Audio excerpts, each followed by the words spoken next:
Hello, everyone, and welcome back to The Other Castle. The Other Castle. I'm Andrea. And my name is Tom. And here at The Other Castle, we cover the plot, lore, and more behind all your favorite games, games that confused you, and games you're just more curious about. Yes, definitely. Or games that have so many different endings, you're like, I kind of want to see something else happen.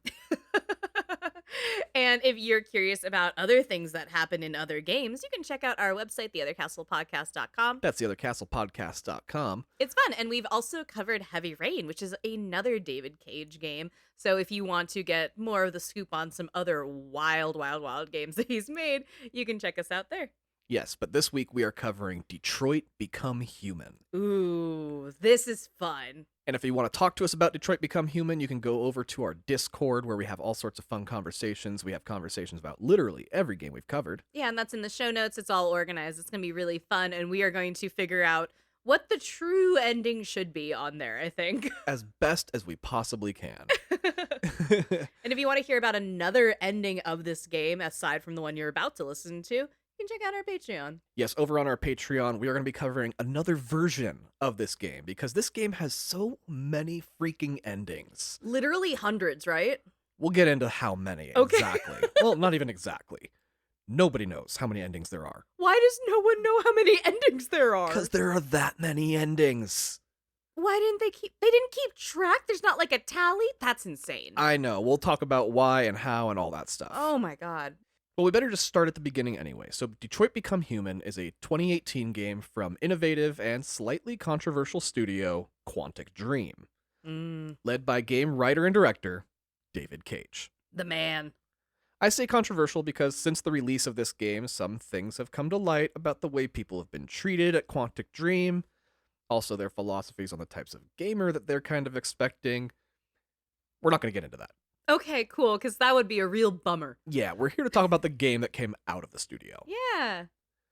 Detroit Become Human wouldn't exist, though, if it wasn't for a tech demo the studio presented at the 2012 Game Developers Conference. Oh, GDC. Fun. Yeah. They wanted to test some new technology they were experimenting with using motion capture technology. 2012 was a relatively early time for mocap, too. It's pretty standardized now, but this is 12 years ago? Yeah, PS3. Oof. Sheesh. They wanted to test the real-time capture technology and see how it ran on a PS3. And real-time being that the hardware wasn't just playing a video that was made in a computer, but was running the whole presentation as a program instead. Oh, that's cool. So it wasn't just a filmed cutscene going, look what we did. They're like, no, this is for real, for real. Yeah, this is being run by the computer. Cool. It was a non-playable demo made to show off graphics and technology. Being motion capture, they hired an actress named Valerie Curry for the character in the demo, after auditioning dozens of people for the role.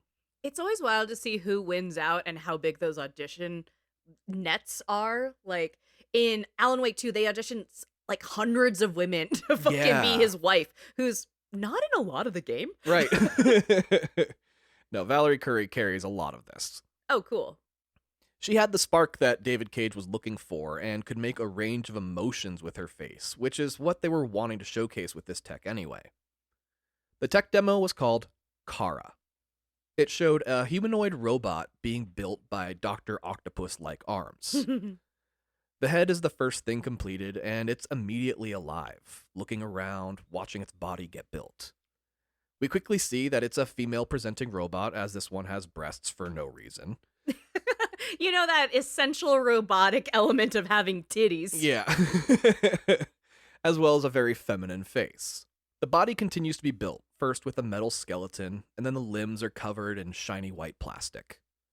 While she's being built, she's being asked questions by an unseen voice, asking her to check all her body movements, essentially. The voice then asks her to introduce herself. She gives her model number and then breaks down all her functions like she's C-3PO. She can speak over 300 languages, does the laundry, cooking, cleaning, fucking, Oh, God. yard work, anything you need, really. Why did you sandwich that with yard? God damn it. Yeah, no, for some reason they include the fact that you can fuck it. Of course they did. She asks if the person speaking to her would like to name her. The voice assigns her the name, Kara. Kara repeats the name, happy with the way it sounds. Her body now mostly built, the white plastic begins to turn into pale skin, spreading across her body from her hands up her shoulders and down her back. She runs through some of the languages she knows and even sings a song in Japanese. When she finishes singing, her body is complete, and she's allowed to walk around. As she does, the skin texture continues to spread. As it spreads across her chest and crotch, she covers them with her hands, clearly embarrassed by her nudity. She doesn't want anyone to see her weird robotic nipples. Yeah, right? Her hair sprouts on her head, and she grows a small brunette pixie cut, now indistinguishable from a normal, real human. The Doc Ock hands give her a bra and underwear, freeing her hands, and she stands there being interviewed further. I love that they programmed nudity shame. Yeah, right? And this is a French developer. Yeah. It's a little looser in Europe, from my understanding, with nudity. So, what the fuck? I think it has something to do with the Bible and the book of Genesis and the creation story, and how after they committed the sin of eating the apple, Adam and Eve both covered their bodies. Really? Yeah, they were for the first time embarrassed by their nudity. Oh, shit, because they were bloated? Something like From that. the apple? I think it has to do with they came into consciousness. They became aware of the world around them, and then that's what made them embarrassed to be naked. That's fascinating. I did not know that. So I think that's what they were going with here, was that she became self-aware, and because she was self-aware, she was embarrassed that she was naked. Huh. She asks what's going to happen next, and the voice tells her that she'll be sent to a store to be sold. She's like, sold? Am I merchandise or something? He's like, yeah, dummy, you're an expensive maid. You said so yourself a second ago. She looks down sad and says, it's just, I thought. The voice goes, you thought? What did you think? Kara says she thought she was alive. The voice is all, shit. Oh no. Yeah, that's not good. He orders the Doc Ock hands to disassemble Kara, saying she's clearly defective. They need to take her apart and figure out what went wrong. She shouldn't be thinking she's alive. She shouldn't be thinking at all. Yeah, the hands start removing body parts, and Kara starts freaking out, begging them to stop. When she's down to just a head and torso, she yells out that she's scared, and she wants to live. Oh. This stops the arms from operating. The sounds of a keyboard typing can be heard, and the arms start putting Kara back together. Yay. Once she's rebuilt, the voice tells her to go and join the others. Kara looks around and sees an open door, so she steps through it. She stands on a platform and looks down a line of other androids, all identical to her, Ugh. shipping off to be sold like a living Barbie doll. That is chilling. Oh, right? It is such a chilling and dark little tech demo. That's right. This is just a tech demo. Oh my god, this is the way fucking Unreal is like, look at all the tree textures we have in the fucking suite now. Yeah, this was an engine that Quantic Dream built themselves, and that is exactly what they were doing. What the fuck? This short was never part of a game. It was never intended to go any further than this tech demo. There's an opening card that says this is not representative of anything we're working on. Yeah, entirely. But Kara ate away at David Cage's brain. Good.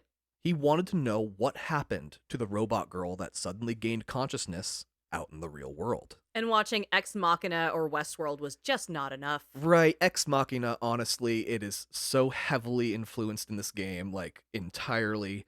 I would also say that one robot movie with Will Smith, iRobot, a lot of heavy references to that as well. I think, just to take it back to Ex Machina, aesthetically, this also very much looks like the structure of that same android robot with the bald head and the silver and the chrome of it all. Yeah, very much so. I would fully agree. Yeah, and just, this is kind of the pilot of Westworld. Yeah, a little bit. Where Evan Rachel Wood kills the fly and you're like, oh, she's sentient. No, it's not an entirely original idea, these robots that look like people. Yeah, it's always women first, though, which is interesting. It's always to fuck them. Oh, God, you're right. That's why. Yeah. Fuck everything. Fuck. So, David Cage sat down and started writing like he was running out of time. Somewhere between 2,000 and 3,000 pages. Holy shit. With 5,000 to 6,000 additional pages of notes to guide the different paths the branching narrative could take. Is he hourly? No, not at all. He owns the studio. He can put himself on a salary. He doesn't have to do this. And yet he does. Ugh. Because if this is your first Quantic Dream game, that's their bread and butter, the branching narrative. It's like if Telltale was on a wild bender. Yeah, like on cocaine. Yeah, like a mountain of coke, a Scarface level mountain of cocaine.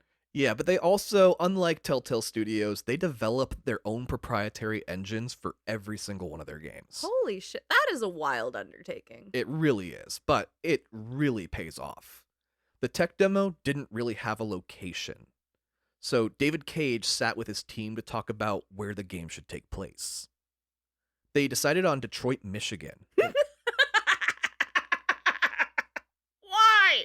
We'll get into why, actually. Oh, okay. Sorry, I don't know anything about Detroit outside of what Tim Robinson, the comedian, has shared with the world. And then there was a news story a couple years ago about bears roaming through downtown Detroit, just terrorizing people. I was gonna say humans, but like, yeah, like the civilization of Detroit was like, oh, there's just bears downtown now. Like I'm trying to go to get a sandwich. And there's a bear there. I love it. And RoboCop. RoboCop is Detroit. Right, exactly. That has a little bit of influence as to why we do like a robot story in Detroit as well. Oh, nope, just connected those dots. Got it. It's not entirely, though. So, Detroit, Michigan is a Midwest city in the United States, and it is located across the river from Windsor, Ontario, Canada. The reason they landed on Detroit may seem strange by today's standards. You just heard Andrea cackle at the name Detroit. And that was kind of the point. Oh. So here's a brief history on Detroit. From the 1930s through to about the early thousands, Detroit was the automobile capital of the world. 80% of US-made cars were made in Detroit. Then automation came in, and cars could be built mostly by machines. Cars. And the auto industry vanished from Detroit almost overnight. Holy shit. 9/11 had a lot to do with it as well, unfortunately, as it caused the auto industry to evaluate cost-cutting measures after losing a lot of their resources in the Middle East. So Detroit went from one of the wealthiest and best cities in the country to a literal ghost town over the following 20 years. It's been really heartbreaking to see what's happening out there. Yeah, very. It's devastating. For the world of their video game, Quantic Dream thought Detroit would be a perfect city to build out a new industry of producing realistic robots. It has factories and infrastructure already, and the city would likely give massive tax incentives to any industry that would want to come in and restore Detroit to its former glory. Logistically, this is genius. Right? I love that. I love that they're like, well, you know, they've already got the fucking OSHA-approved fucking warehouses to do all this shit. We got this. Entirely. David Cage and his team flew to Detroit for a location scouting mission, focusing on landmarks and the general vibe of the city and its outskirts. I wonder if they saw any bears. They were the reason for them. They were aiming for something familiar to audiences today, as well as planning for the future they were about to create. The idea being that the game would take place in a very realistic future. They had to predict where the world would be in the next 20 or so years, as the game was set to be in 2038. Oh, wow, that's bleak. Yeah, which, 2038's slightly in the future, but is also basically tomorrow. Yeah, it's in our lifetime. Yeah, which is why the game isn't super sci-fi, as in there's no flying cars, laser weapons, or anything like that. They consulted with futurists and historians to try and craft the most realistic future possible. You use the term futurist. I'm immediately skeptical of anyone who would call themselves a futurist, but go on. Yeah, it's probably the guy from the fucking History Channel that's like, aliens. I fully imagined that guy as soon as you said History Channel. That's who you think of. Yeah, he is the History Channel. But this is all based on the technology that they had in front of them at the time and just kind of trying to project a little bit into the future to say, here's what we think it's going to look like anyway. For the cast, they obviously brought back Valerie Curry. Good. As Kara would be one of the 3 playable characters in the game. It's not the exact character from the tech demo, as the game gives her a different origin story for her name, but it's essentially the same one, just a little while after being shipped off. Good for her. They also brought in voice and character actor Brian Deckhart to play Connor, a detective android. He's a sweet little angel. Oh, I love Brian Deckhart. He would go on to be nominated for Best Performance in this game. being beaten out by Roger Clark for Red Dead Redemption 2. You can't even be mad about that. Not even a little bit. That's just on the year it was released. That's not on your performance at all. Yeah, no, that's just, you went up against a masterpiece. Entirely. Detroit actually lost all categories they were nominated into Red Dead Redemption 2. Oh shit, was this for the Game Awards? Yeah, for the Game Awards. That's so funny. With the exception of one, Best Directing, which went to our season finale game, God of War. Oh shit. 2018 was a banger fucking year. Killer fucking year, right? Holy shit. Oh, 2018 was so good. Almost beat out by 2023, to be real, though. For the third playable character, Markus. Oh, get the mop. Oh my god. He's so... Go ahead. I have your moment. Well, they cast Grey's Anatomy star Jesse Williams. Sploosh. Yes, he's a very good-looking man. Jesse Williams is unnaturally beautiful. He is the most handsome creation that the world has blessed us with. Anybody with dark skin and blue eyes is just instantly attractive. Not always. I've seen that go real bad. Really? Yeah. But Jesse Williams, everything went right Yeah. in that man. Definitely. Oh my god, he moved my Kinsey score over. Oh my god.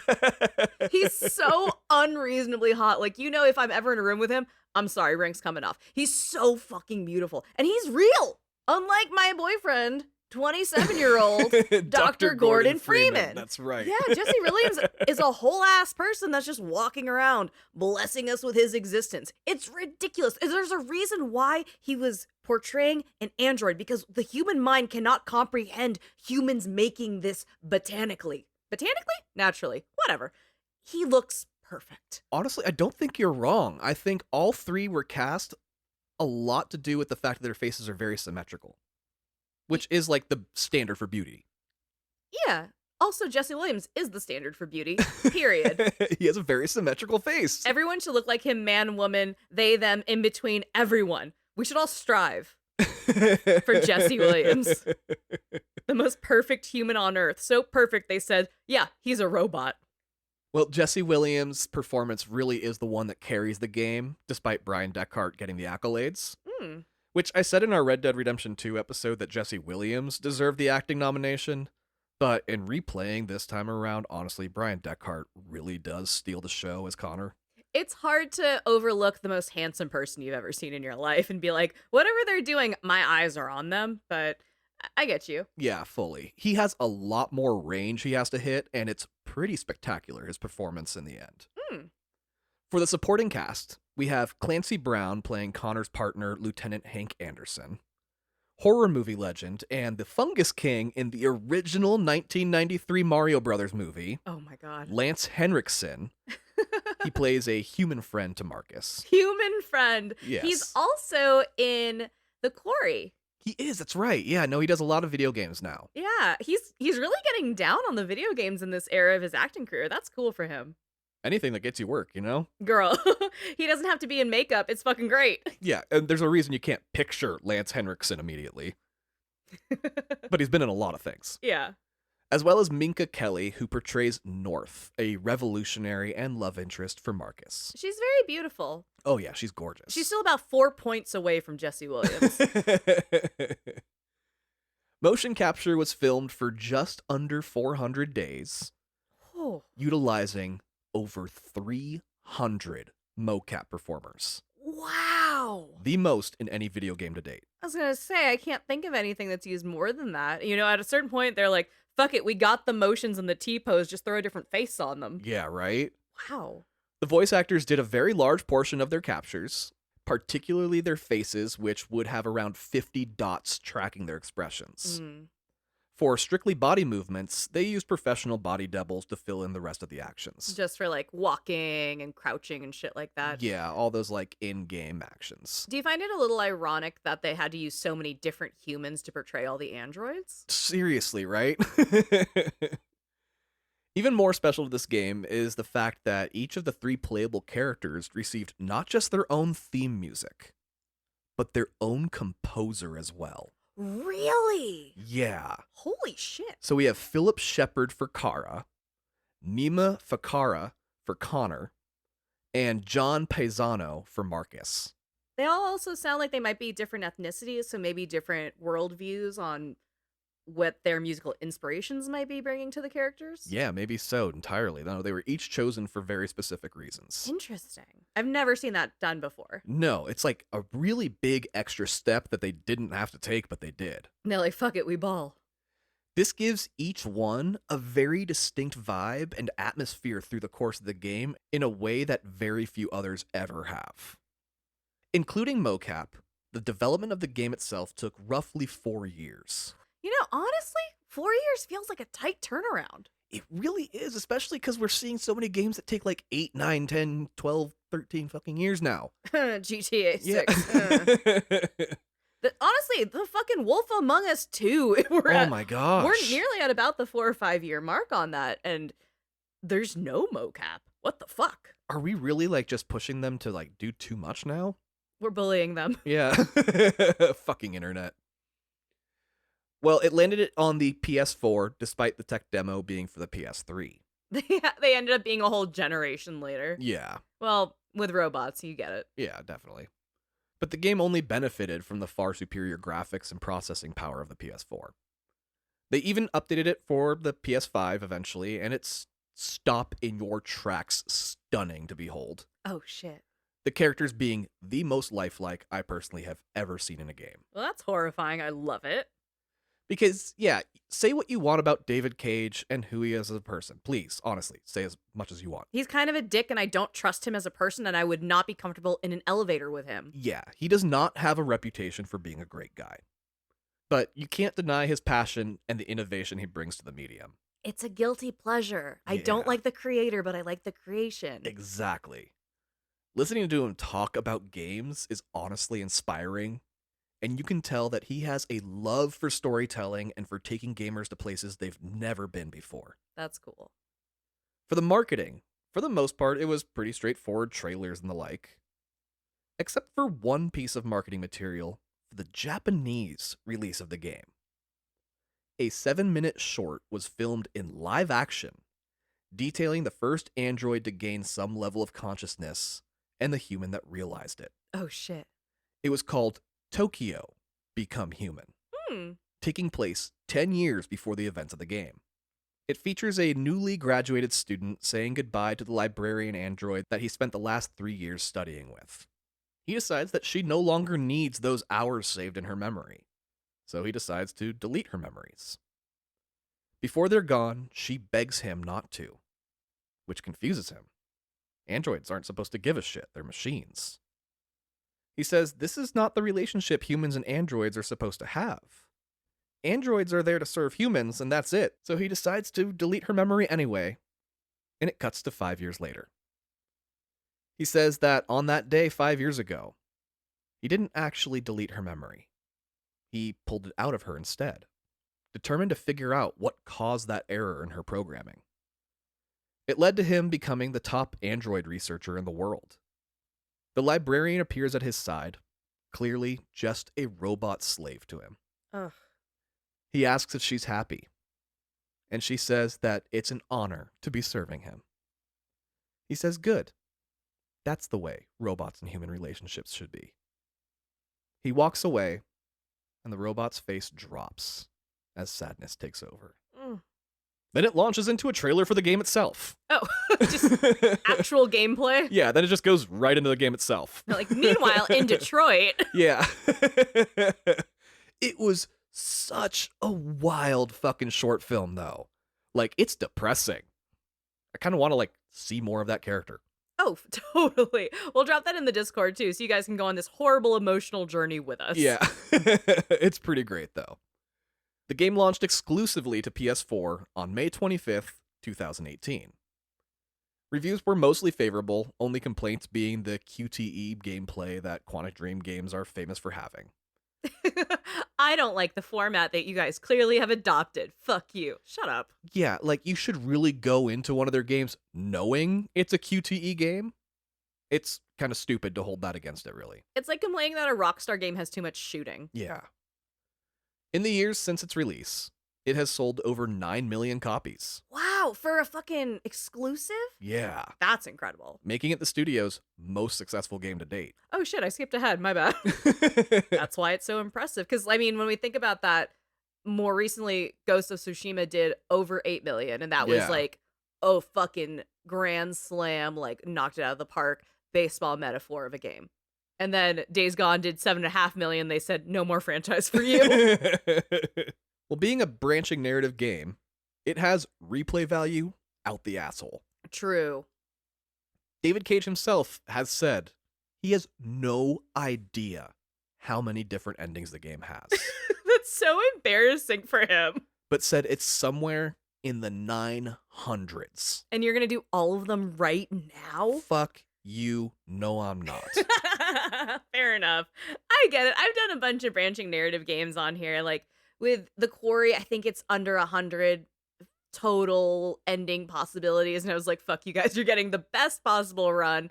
And that's what we're sticking with. But what the fuck? 900? Yeah, then that's based on all the different combinations of choices you can make. Right, because they're compounding choices. It's not that there's 900 individual ending stories. It's that there's slight variations and slight deviancies, if you will. Yeah, and there's permadeath, all sorts of different things. Oh, another staple of a Quantic Dream game. Accidental permadeath. Yeah. I did not accidentally kill off any of the main characters midway through this game this time. Not on any of my playthroughs. That's growth. Overall, the game can take two major directions, and we're going to be covering one of the best possible paths in this episode. And we'll do one of the worst possible paths on our Patreon. I'm weirdly more excited for the worst one. I love a train wreck. Yeah, if you want to check that out, like I said, just $2 a month with a 7-day free trial if you just want to check it out. That's theothercastlepodcast.com. That's not what I said. What? This is the first branching narrative game I've covered on the series, and now I see why you hate doing them so much. As I'm just like, I did The Quarry. I hated it. Yeah, I love that game. Holy shit, this was difficult to put together, but damn it, we did it. You know, it's not just that you're doing a branching narrative game. You're also doing 3 protagonists, which I've also done. I did GTA 5 on this show. It kind of is a beast to wrap your arms around. I have to give caveats to what could happen potentially and also balance all of these characters that I'm juggling. It is fantastic as a gamer. As a podcaster on this show, makes me want to break the fucking controller. Yeah, so just to say, like, I'm going to be jumping in between all 3 of these characters. Like you said, in GTA 5, you got 3 characters, but you can kind of, like, direct when you want to play each of their storylines. Right. This game decides for you who you're going to be playing as. It's just chapters. You figure it out. Yeah, definitely. You got this. Well, crank up the M&M and take a stroll down 8 Mile with us Goombas. Thank God you didn't do a Kid Rock reference. Because this is Detroit Become Human. Well, Detroit Become Human is one of those games where we have to start the story before the game even begins. Because we are first greeted by the game's menu screen, as we are with just about every game ever made. But this game is different in that it has a host. An extremely realistic-looking 20-something-year-old cute blonde girl who has a little blue glowing circle on her right temple. She welcomes you to the Detroit experience and says that she is an android, and she will be helping you set up your game in order to optimize your experience. It does just go through settings, and this game has been fully optimized with HDR graphics, making it very worth tuning the settings all the way up. After you set up your game, she says that you are now ready to begin Detroit. But remember, this isn't just a story. This is our future. That is so foreboding. Right? It's a little intense. You haven't hit start game yet. And she's like, just as a heads up, this is where AI is heading. Yeah. Have fun. Keep it lighthearted. Yeah, right?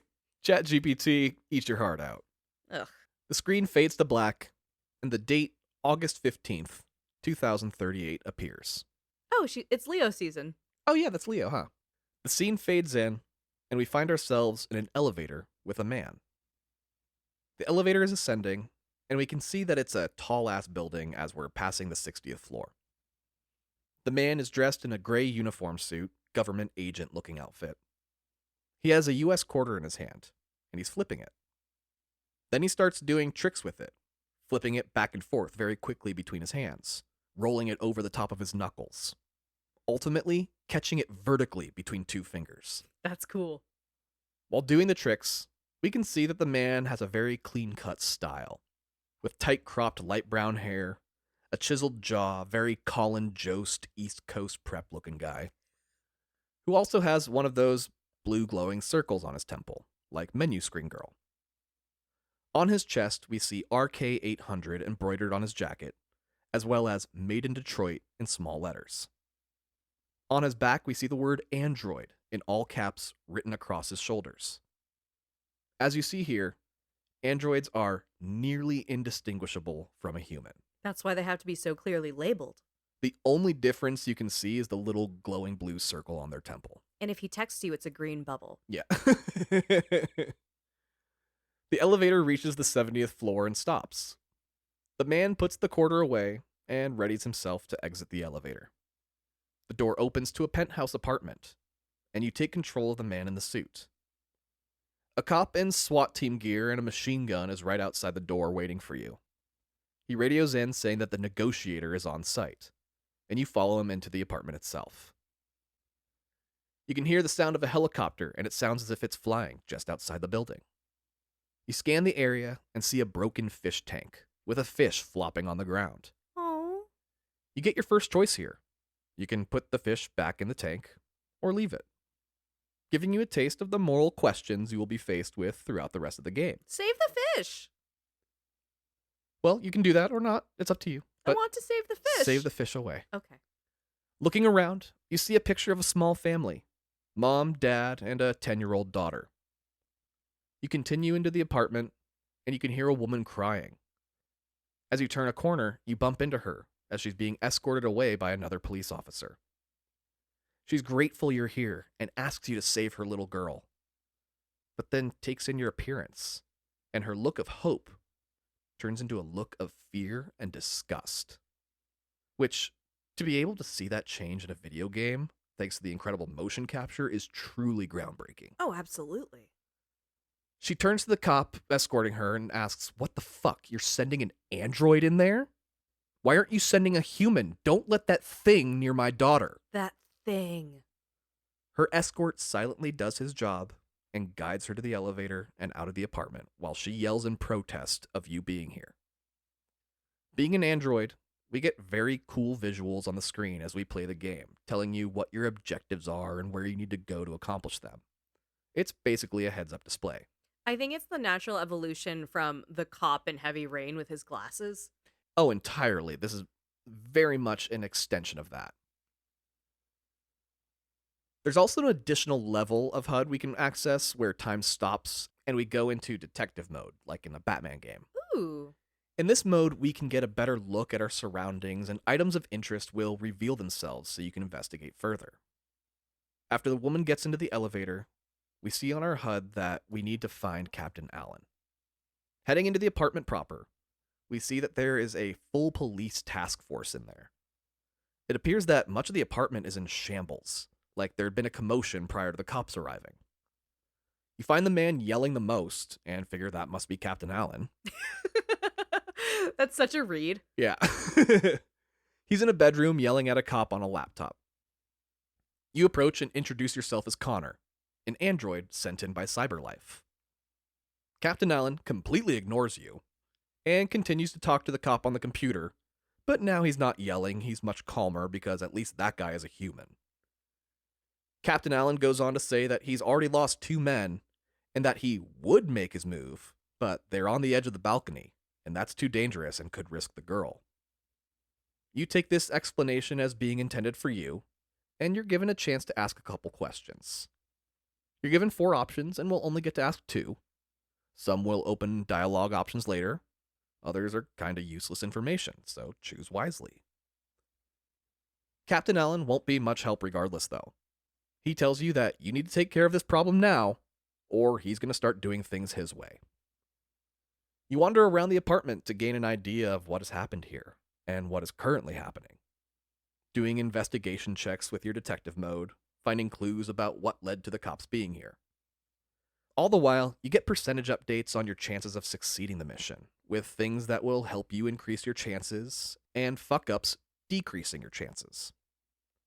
Through your investigation, you find out that the android of the house took the family gun and killed the husband. Ooh. He then took the daughter hostage and is out on the rooftop balcony, standing on the ledge, threatening to kill the little girl with the same gun. That is some bad drama. Further investigating leads you to find an iPad-style tablet that the husband had been clearly using just before getting killed. On it, you see that he had just placed an order for a brand new Android model Oh no. to replace the current one. You determine that must be the reason the current Android went crazy and started this whole mess. It didn't want to be replaced. You also find the bodies of the 2 cops Captain Allen said had been killed. And if you want, you can steal one of their guns for yourself, as androids are not allowed to carry weapons. During your investigation, you find blood spatter on the ground and walls from the dead cops, as well as a blue substance. The blue stuff is called blue blood, and it is essentially the life force of androids. And it's so American. Yeah, right. They're like, Michigan, fuck yeah. It's their version of blood, and works the same way as our blood, just it goes through machines and not organs. Also, Connor takes red and blue blood and just sticks it in his mouth to analyze it. Ah. I guess he doesn't have to worry about germs, but gross. Exactly, it just still seems so gross. I don't like it. The reason for the investigation during this active hostage situation is 1, tutorial, and also because it will increase your chances of succeeding your mission as you uncover the motives of the android that did this. Which, just so we're clear, androids shouldn't have motives. They're robots and don't have wants or hopes or a desire to quote-unquote live. Which is what's making this situation so scary and strange for everyone involved. They're not sure how to handle a rogue android, which is why they brought one in to help in the first place. After searching the interior, you finally head outside to the rooftop balcony. It's a very large and luxurious space with a pool and gazebo overlooking the city of Detroit. The moment you step outside, you get shot in the shoulder and watch your own blue blood spray against the wall behind you. Ah. You can't feel pain, so this is just more an annoyance than anything. The shot came from the android, whose name is Daniel. He tells you not to come any closer or the little girl gets it, as he inches closer to the edge, his heels dangling over the side. You find an injured cop who has taken cover while you slowly advance on Daniel. You try to help the injured cop, but Daniel shoots at you to get you to stop, threatening to kill you too. You explain that you're an android. You can't die, because you're not alive. There's police and news choppers flying overhead, and Daniel tells you to get rid of them. The noise is making it hard for him to think. You instruct the helicopters to leave, and Daniel calms down a bit. You tell Daniel that regardless, there's snipers on every surrounding roof, and that if he puts the girl down, Daniel will be given a chance to talk and explain what happened. If you played all your cards right, Daniel puts down the girl and says he's ready to talk. You look up off to the side and nod your head. At that, Daniel's body fills with sniper rifle bullets. Oh. As he shuts down, Daniel looks at you and in a staticky voice says, "You lied to me, Connor." The words "mission accomplished" appear across the screen as you turn and leave the scene.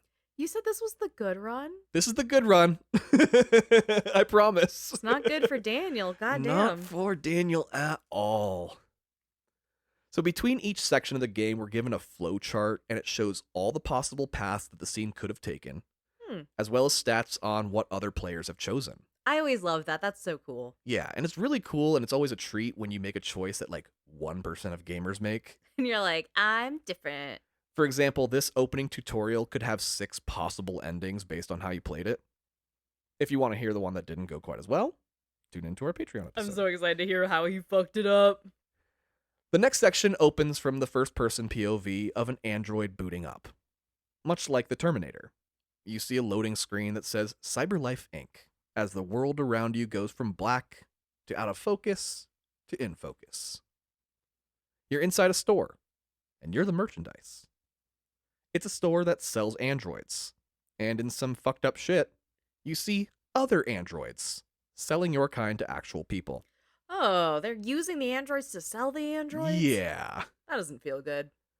It's actually pretty interesting. You get to see one giving a sales pitch to a couple, and you find out that androids can cook tens of thousands of dishes, will clean your house, mow the lawn, help kids with homework, babysit, guard the house at night, do all sorts of things you would associate with, like, a maid or butler. They don't put fucking in this one. They do not include the fucking.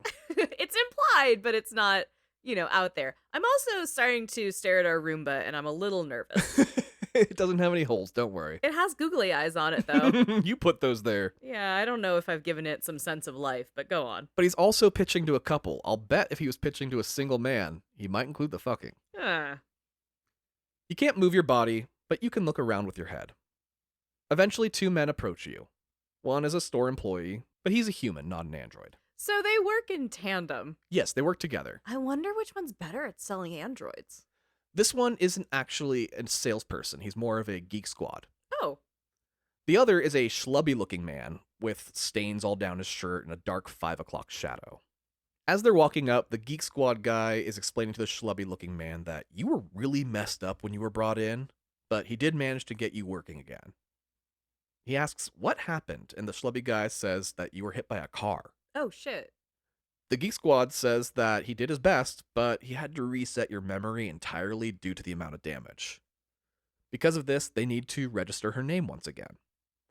When Geek Squad informs you that you are registering a new name, the schlub says that his daughter named you, and tells you that your name is Kara.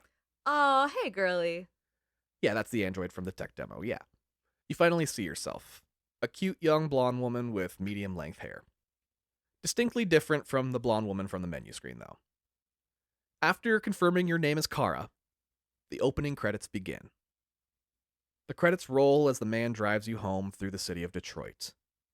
Kara looks out the window, seeing this techno marvel of a city, along with the citizens that have been displaced after losing their job to an android. Oh, the disparity of a city built on technology and the people displaced because of it. Which is exactly what happened to Detroit already once before. Yeah, fuck.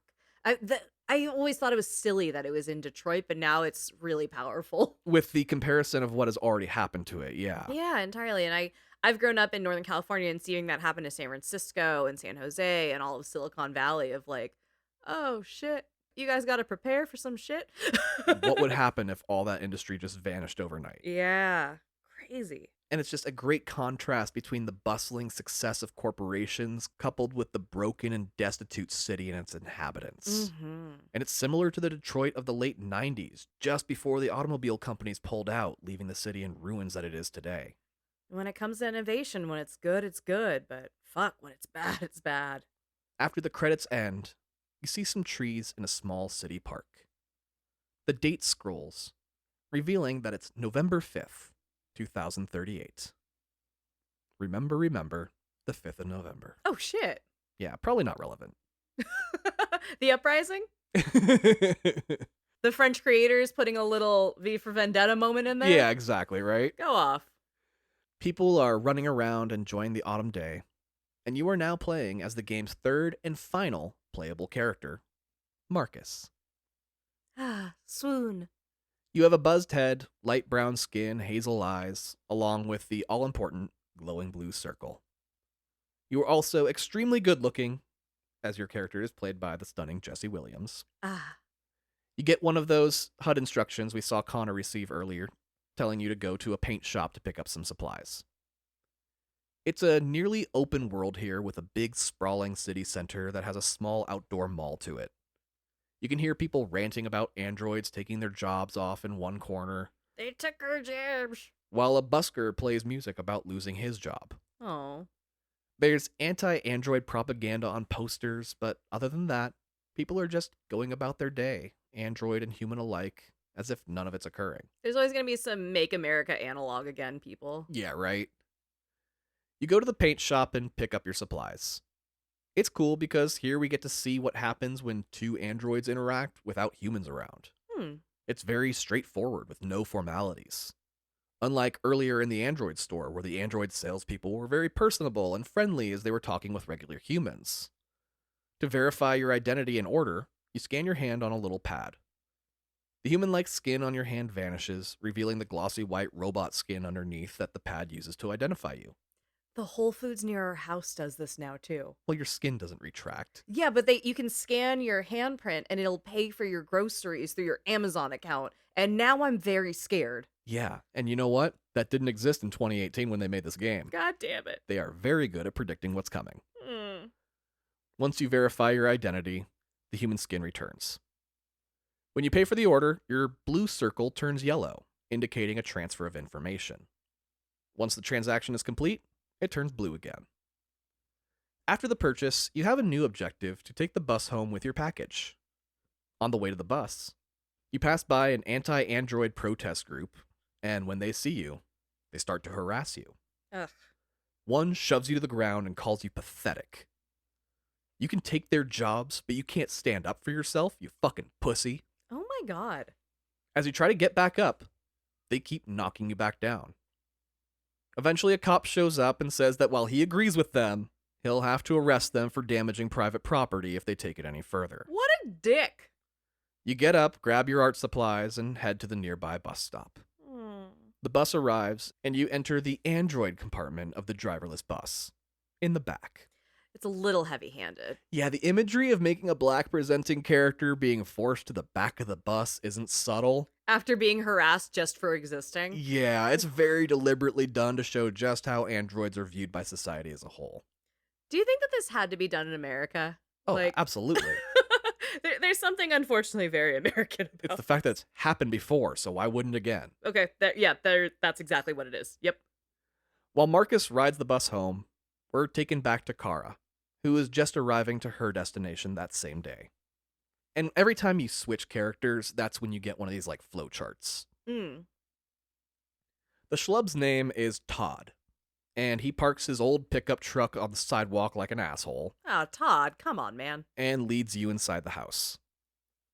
Todd lives in a rundown neighborhood of Detroit, the kind you see today, honestly. Half the houses condemned, some reduced to empty lots. Todd's house just barely hanging on as the paint is chipping and the wood is rotting. You walk in, and of course, the place is a fucking mess. Todd says you've been out for 2 weeks, and he hasn't lifted a damn finger. Ugh. So you need to get to work. Fuck you, Todd. Do the dishes, the laundry, take out the trash, and watch after... Now where'd that little shit go? Oh my god, really? He yells out for someone named Alice, and a little girl who's about 10 years old is revealed to be sitting sadly on the stairs nearby. He says that you're to take care of Alice, bathe her, help her with homework, that kind of shit. You get to work, and of course, being a David Cage game, we have to do some chores.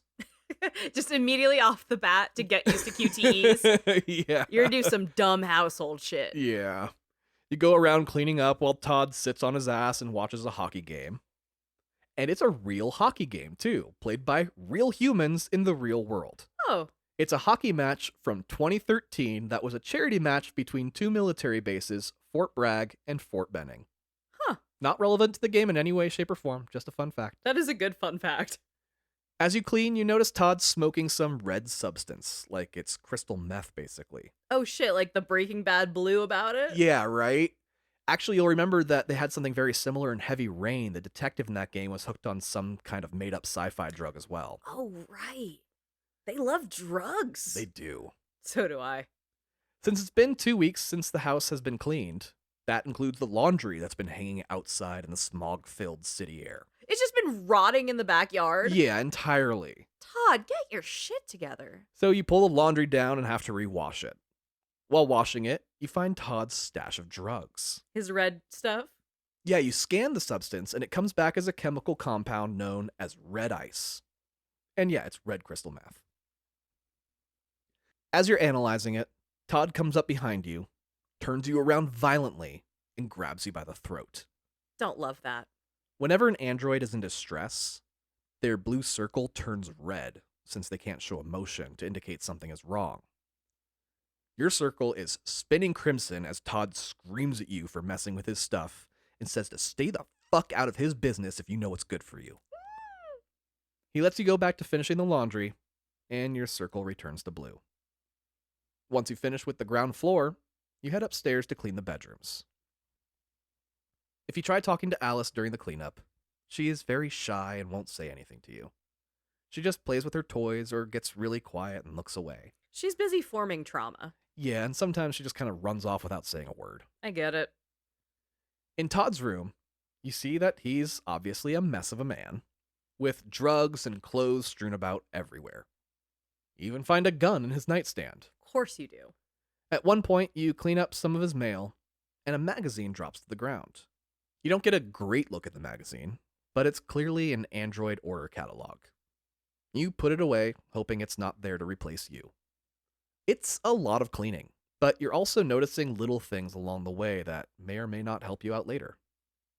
In Alice's room, you clean up her toys and mess a bit, and try chatting with her some more. As long as you're picking dialogue options that are kind, she'll warm up to you eventually, but still won't speak. She will give you a small copper key, though. You use it to open a small music box in Alice's room, and inside you find pictures of Todd, a woman, and Alice at the age of about 2 years old. Aww. Todd looks much skinnier and happier as he smiles with his beautiful family. Then you find some hand-drawn pictures that Alice made herself. In the pictures, it shows Todd getting angry at Kara and beating her to the point of breaking, Aww. showing that you weren't hit by a car. Todd did that himself. And I love that Alice was like, I need to commit this to crayon. Yeah, right. I need to draw it out. Poor girl. You go back downstairs after finishing upstairs, where Alice is sitting at the dinner table playing with her doll. Todd walks up to her and asks what she's doing, and she responds that she's just playing.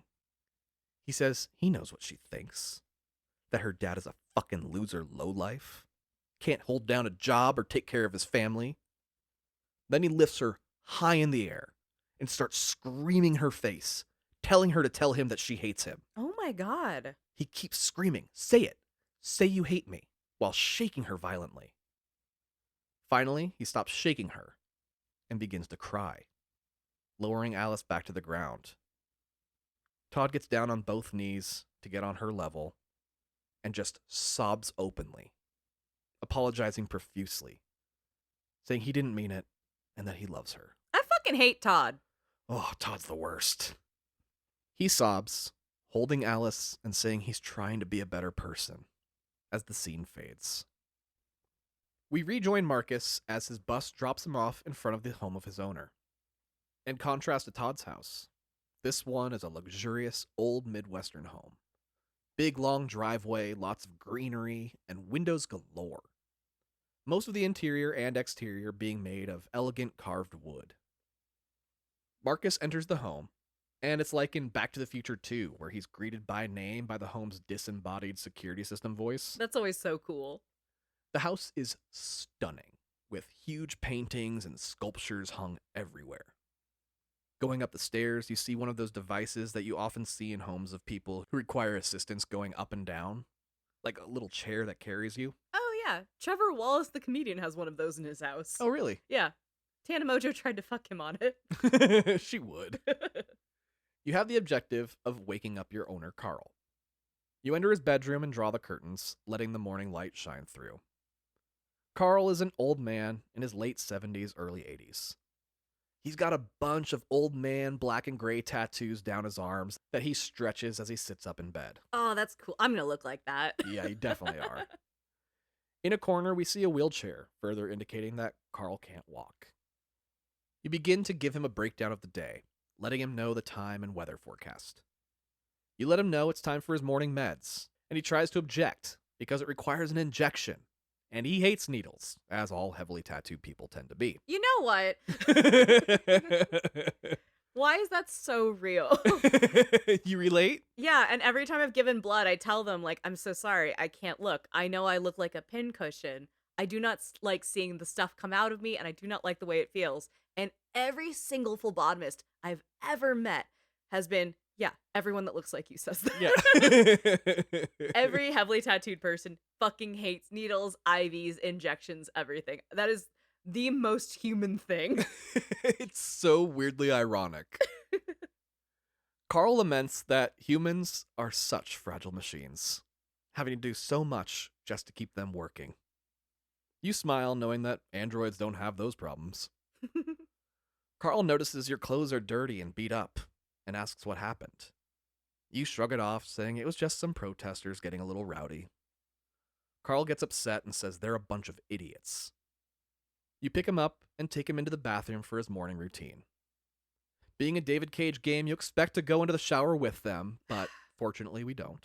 Oh, what a treat. Yeah, we just get a tour of the bedroom while we hear the water running instead. We only see the younger people naked. Yeah, only. And actually not even in this game. Really? Yeah, nobody gets naked in this one. Not in this run. That's fair. There's definitely a nude run. Oh, I hope not. You carry him back out, Carl now dressed in his relaxed best, rocking a house coat and linen pants. Okay, Hugh Hefner. You put him down in his wheelchair and push him through the house to the dining room for breakfast. On the way out, you let him know that the opening of a gallery featuring his artwork is today, and he is still not confirmed if he will attend or not.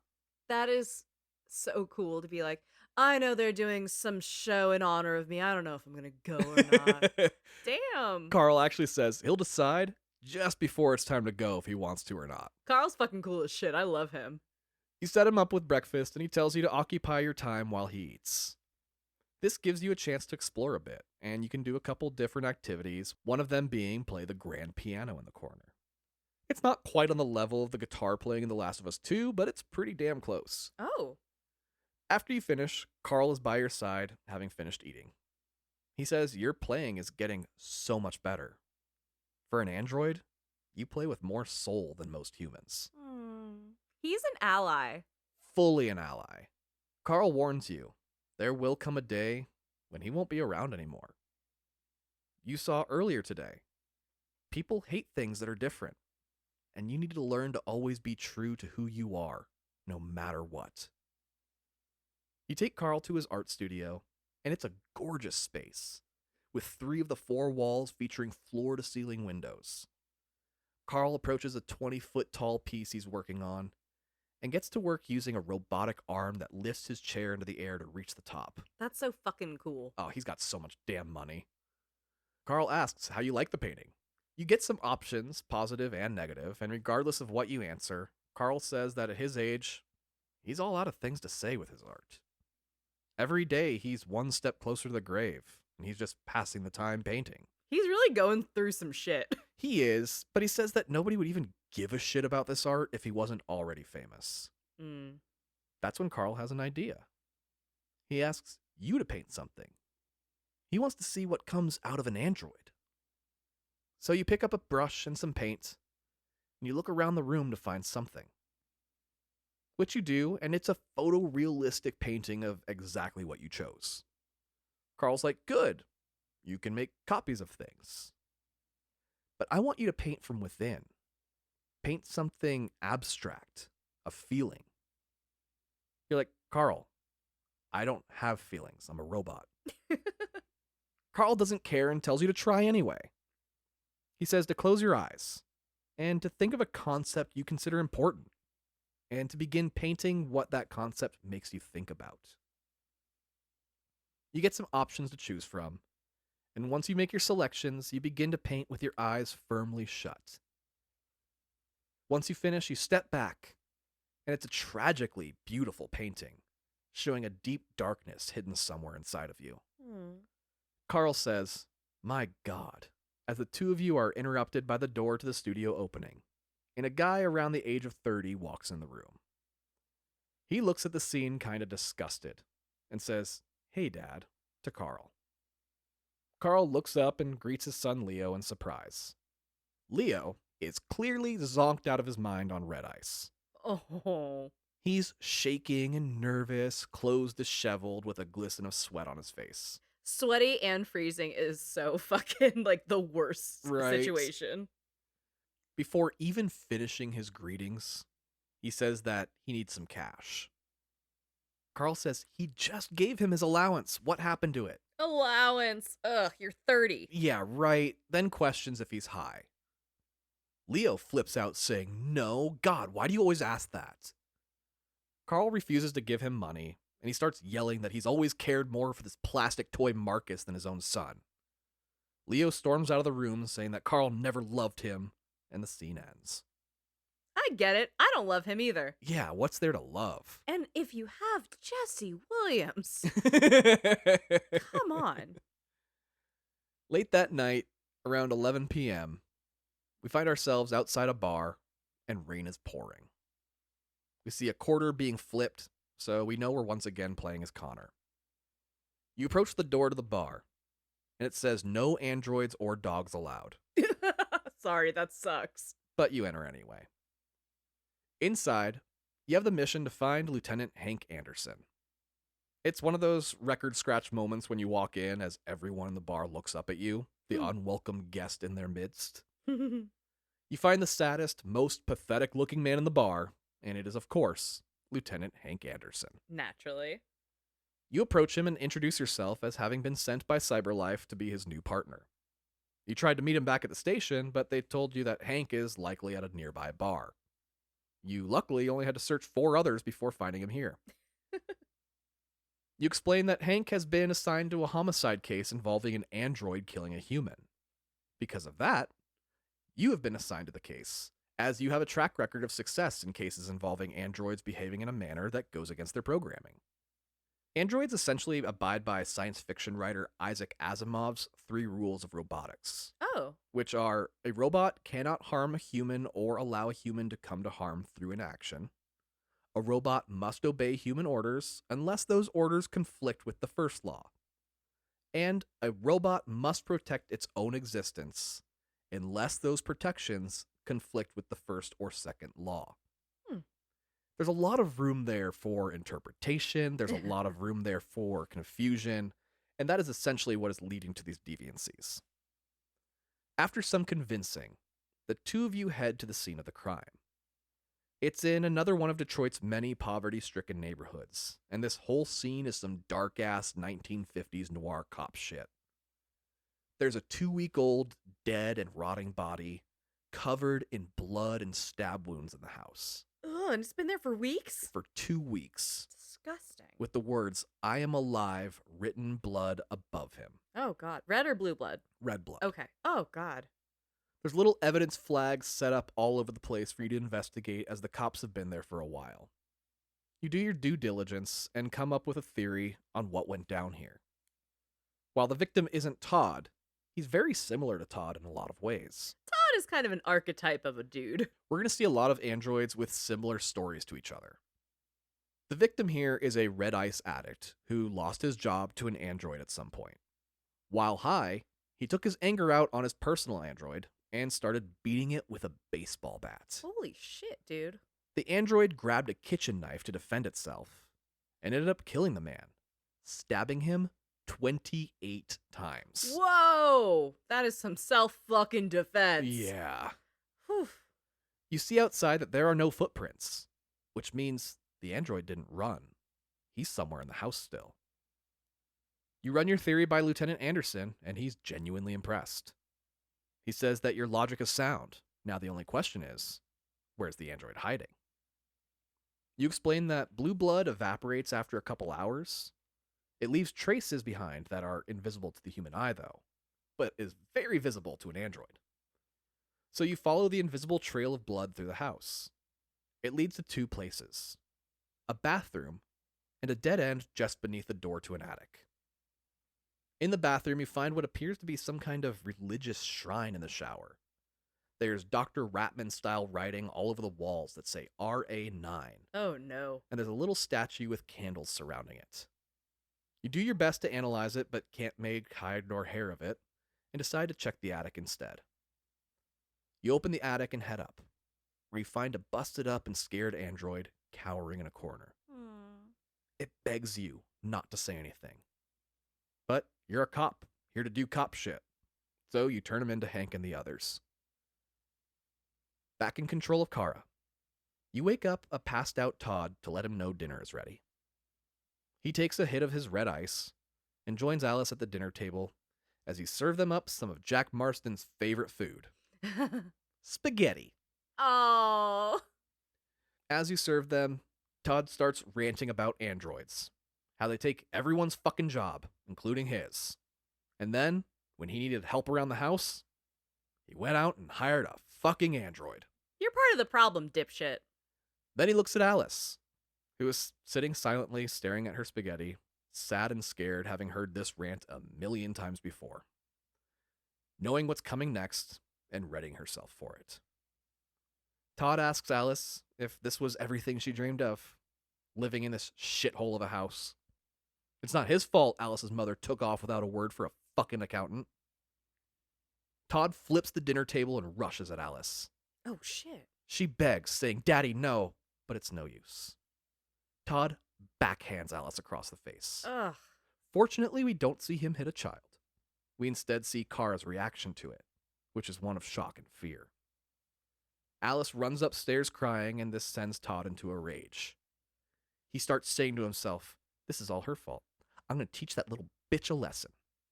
But first, I need to take a hit." He goes over the couch to smoke his red ice and tells you not to fucking move if you want to remain in one piece. As he sits to smoke, your HUD fills your field of view with the instructions, "Don't move." But you can't just sit there, knowing what he's about to do. You try to budge, but your programming prevents you. You try again, and now the world stops like we're in detective mode. You can see a prompt under the "Don't move." Performing the button press causes a kind of ghost version of yourself to separate from your body, and you can see it breaking through the programming. The ghost's hands push against an invisible barrier, almost like the "Don't move" is being projected onto a glass wall. As you continue to defy your programming, the glass barrier shatters, and the "Don't move" vanishes. Hell yeah. You successfully break through your programming. You leave detective mode, and your real body sprints up the stairs to Alice's room so you can get there before Todd does. You get to the room and you have some escape options, including jumping out the window. Or if you wait too long, Todd comes busting into the room and throws you out into the hallway. Holy shit. He removes his belt and starts wailing on poor Alice when you charge in and stop him. You tell him that you want him to leave Alice alone. Todd looks at you and says, "You want? What do you mean, you want?" You have to follow the rule of robotics, Todd. I can't let you hurt someone. You're a fucking android. You don't want anything. This makes Todd furious, and he attacks you, which is some excellent Quantic Dream QTE fighting. Like, bitch about QTEs all you want, but when they're done right, they're poetic in their execution. Like, this is top tier QTE, and then Supermassive, and then Telltale. Yeah, easily. These guys just know how to do it right. You manage to overtake Todd, and he runs into the corner of a shelf, leaving a massive gash across his forehead. Good, fuck you. You grab Alice and run downstairs. Before you can reach the front door, Todd is there. He grabs you by the throat and throws you across the room. You grapple with him some more, and eventually manage to run out the back door. The two of you sprint to the fence at the far end, where you throw Alice up and over. You follow behind, and the two of you tear ass down the alley behind the house to a bus stop, where a bus pulls up just in the nick of time in the pouring down rain. The two of you board the bus, and it drives off as you hear Todd screaming from the backyard. Good, fuck you, Todd. Alone on the bus, you and Alice cuddle up in a seat together, as Alice realizes it's just the two of you now, and she attempts to fall asleep as the scene ends. Oh, is Kara sitting in the people area? She is sitting in the people area. Good for you, bitch. Now in control of Markus, it's the same night, at about the same time, but on the other side of town. You and Carl are returning home from the gallery opening that Carl was debating on attending. Oh, he did go. Carl is bitching about how much he hates those events when the two of you notice the lights are on in the art studio. Oh, weird. You tell Carl that you ran through your memory and you remember turning it off before you left the house. Carl tells you to call the police. Being an android, you don't need a phone, you just kind of do it inside your brain. You call the cops and let them know there's been a possible intrusion. Carl says that it could take too long for the cops to show, so he says he wants to check it out with you. The two of you go into the art studio and find Carl's useless ass son Leo in there gathering up some paintings. God damn it, Leo. Carl asks him just what the fuck he thinks he's doing, and Leo says he's taking an advance on his inheritance. Ugh. He intends to sell these paintings, which will be his someday anyway. That way, Carl won't have to keep giving him money all the time. Carl tells you to stop Leo, and you go to confront him. Leo sidesteps you and starts yelling at his dad, saying he cares about this stupid piece of plastic more than he cares for his own son. Reasonably so. His son fucking sucks. He's the worst. Leo shoves you, so Carl wheels over and tells Leo to knock it off. Leo pushes Carl away, looks at you, and tells you that he wants to fight. Carl tells you do not defend yourself, no matter what. Ugh. Leo shoves and hits you. Each time you see your instructions of don't defend yourself. After a couple hits, they change to this isn't fair. Hell yeah. Then it says, I don't have to obey them. Finally, Leo smacks you and you fall over. The instructions change to, I must decide for myself. Fuck yeah. You enter the same kind of detective mode that you had when you were Kara, just before defying her programming.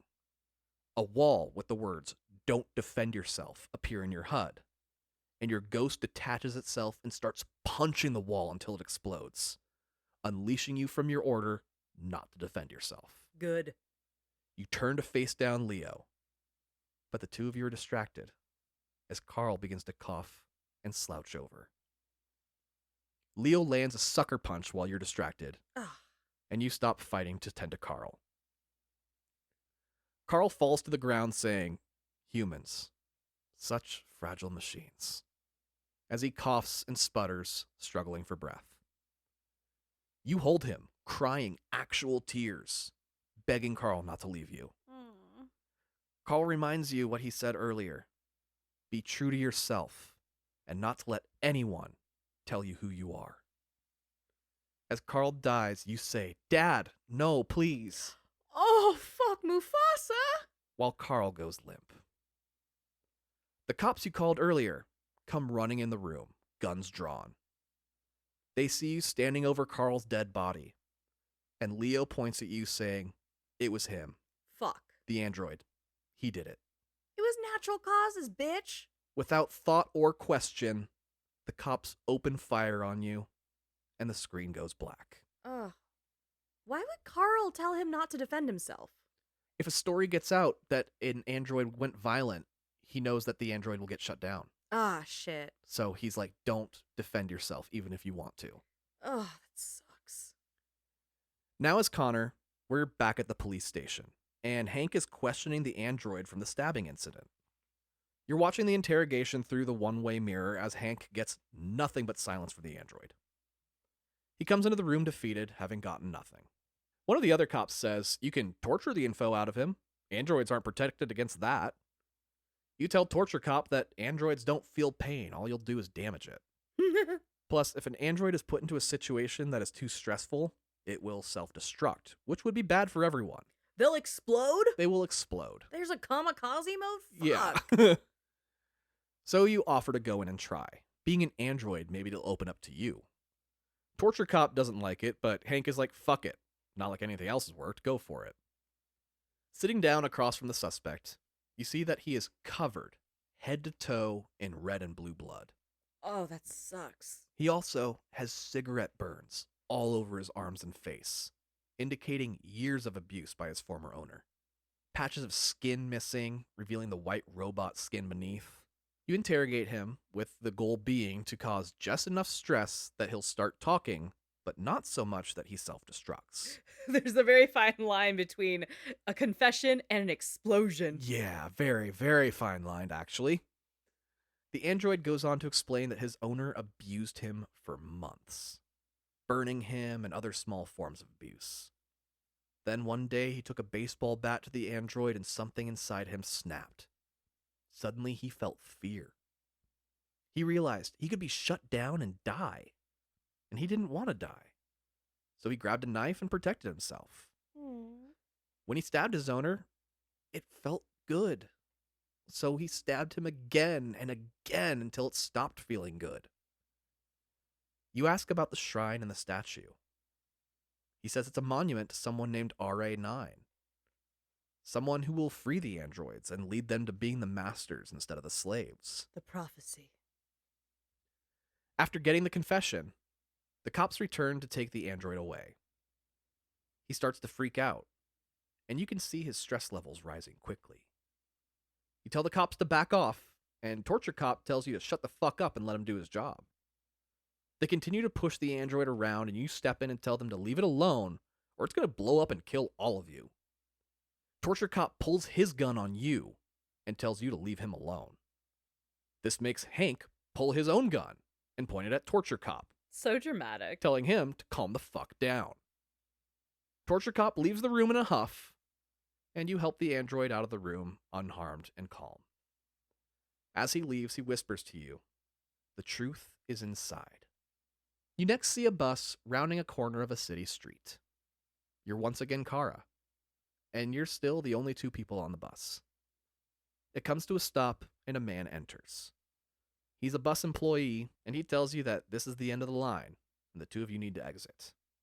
He has no desire to help you find shelter either. Outside, it's pouring rain still, and the two of you are instantly soaked. Needing to find shelter and warmth for Alice, you search for somewhere to go. You have a few options, and you can do them in any order. There's a 24/7 laundromat. Here's some Tom lore for you. My parents actually owned a laundromat in Detroit. You could have given them shelter? Yeah, I actually spent the first few years of my life farting in laundry baskets. Oh, just one continuous toot. Just one long fart. Okay, good for you. There's also a 7-Eleven style 24-hour convenience store, a motel, an abandoned building, and a cafe that's closed for the night. In the laundromat, there's a man who clearly fell asleep waiting for his clothes to dry. Being in need, you steal his now dry clothes, and despite Alice's protests, the two of you change, making sure you cover your blue circle with a beanie to hide the fact that you're an android. This is actually very common in Los Angeles. People just steal clothes out of laundromats all the time. All the fucking time. Fucking sucked. Have fully had it happen to me. Yep, me too. Fortunately, he had clothing for a woman and small child in his laundry. Back out in the streets, Alice runs to a covered bus stop to stay out of the rain. You go to plan your next move when you're approached by a garbage collector android. He says that he can tell you're in need of help, and says that he knows where you can go. He holds out his arm and the two of you connect to share information. He gives you coordinates for a safe house, but it's on the other side of town, and you have no way of getting there. You try to tell him so, but the garbage collector has already gotten back on his truck, and he drives off. Realizing the motel will cost money, you head to the convenience store to see if the employee working can offer any help. It's a human employee, and he doesn't want to offer any help. You talk to Alice, and you convince her to knock over a stack of soda cans. She does so without question, and the employee gets up from the register to clean the mess. She's like, hell yeah, some chaos. While he does this, you sneak behind the counter and steal some money from the register. The two of you hustle out of the store while the man continues to clean and hide with your new bounty. Alice realizes what you did, and she's pissed. You didn't tell her you were using her as a distraction to steal.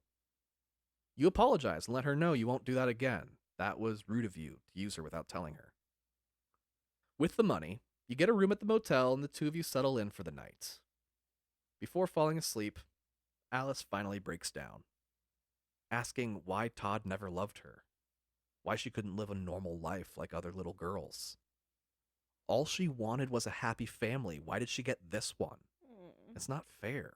No, it's not, baby. She makes you promise that the two of you will be together forever, and she hugs you tightly. You climb into bed together and fall asleep / go into standby, comforting Alice as you do. General recharging. Sometime in the dark AM hours of the night, you return to Markus, who had been shot in the head the last time you saw him. You see a close-up of a puddle of water with the most realistic rain effects you've ever seen in a game. In 2018. Lightning strikes, and you can see Marcus's body laying face down in the mud. You get a prompt to stand And as you do, you get the first person POV of Markus as your eyes try and adjust. It's like in Cyberpunk when V wakes up from the dead in the junkyard, because you too are in a junkyard waking from the dead. It's just like that. You're all beat up and your clothes are in tatters. Your robot skin is exposed over one of your eyes like a pirate patch. The sound of the storm is muffled, and the world around you is grainy and tinted red. You run a system diagnostic and discover you have some broken parts. You're missing both legs, an eye, your hearing processor, and a couple other components. You begin by belly crawling your way across the mud as you look for other discarded androids to see if they have parts you can scavenge. You find a pair of compatible legs and attach them, and you're able to stand.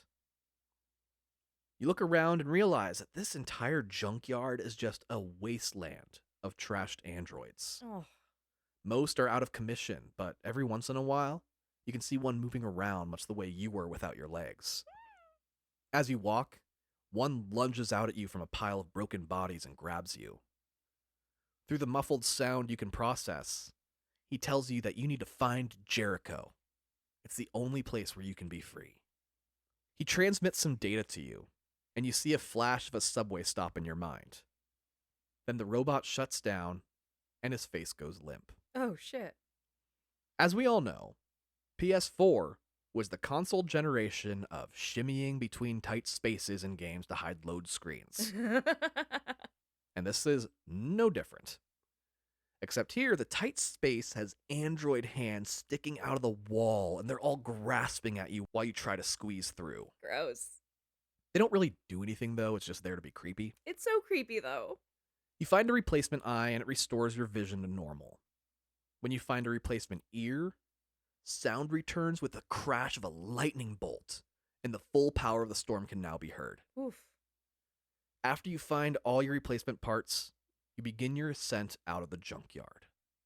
You have to climb over piles and piles of bodies, about 40 feet up to the top of the heap. At the apex, you grab a sharp piece of broken metal and drive it into your glowing blue circle. Ah! You jimmy it around and pop it off your temple. Oh, shit. You throw the circle to the ground and stand, now completely indistinguishable from a normal human. That's fucking cool.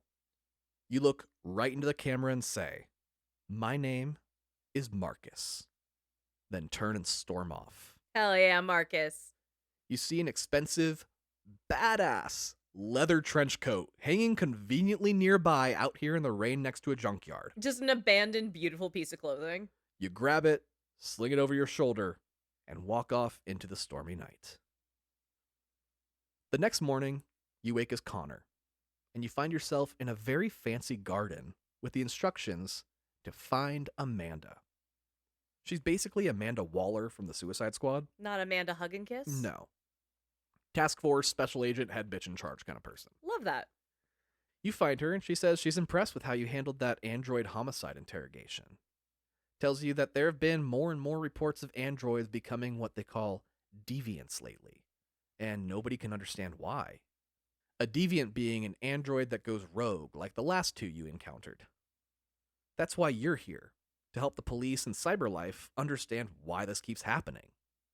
You're the most advanced model in history, a prototype actually.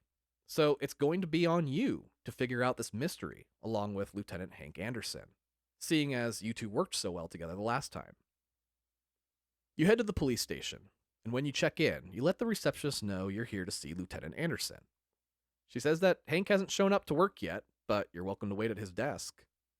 So you head inside and dick around while you wait, checking out the station and learning what you can about Hank, in the hopes you can gain his trust some more. You figure out his favorite music, his sports team, that sort of thing. You also come across his many accolades in newspaper articles, indicating that he was once a respected and decorated officer. Nothing like the bum you've gotten to know so far. Hank finally arrives to the office a couple hours late, and the chief immediately calls him into his office. He's very much the stereotype of a movie police chief. Big, black, angry, and loud, shouting "God damn it" every other word. I love that for him. You follow them in, and Hank is informed that he is now the head of the android deviancy investigation, and that you're to be his partner. Hank loses it, saying he doesn't even know how to change the setting on his fucking phone, let alone how to investigate robots that kill people. Okay, millennial. Wait, he's probably our age, huh? Yeah. Fuck. He says the only reason he's getting this case is because nobody else wants to do it, and the chief is just trying to drive Hank out of the police force. Then Hank tries to get real with the chief and says, "Come on, you know I hate these fucking things. Why are you doing this to me?" The chief tells him to shut up and take the case or quit the force. He doesn't give a shit anymore. Good. Just make a decision and get out of his goddamn office.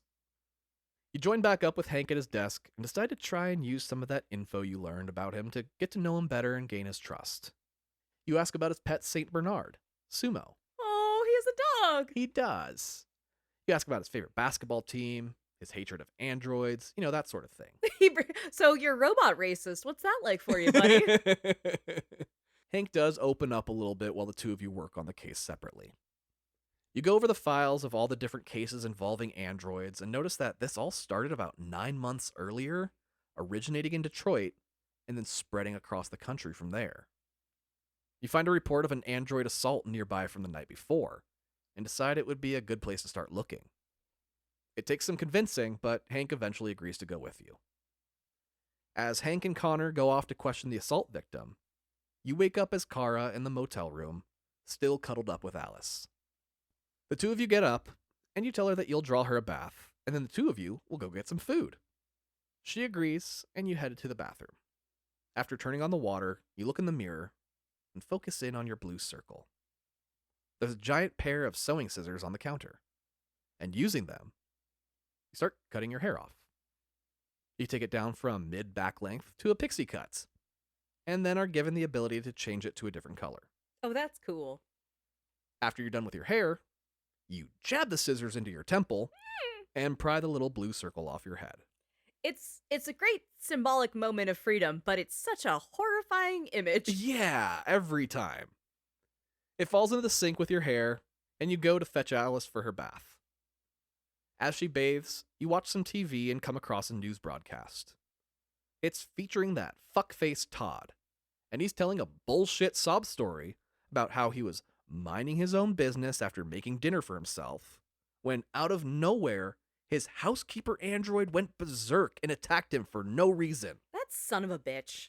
Alice hears this from the bathroom, comes storming out all, "He's a liar!" Yeah. Now don't worry, she's fully dressed in a completely new outfit that has come from nowhere. Oh, thank God.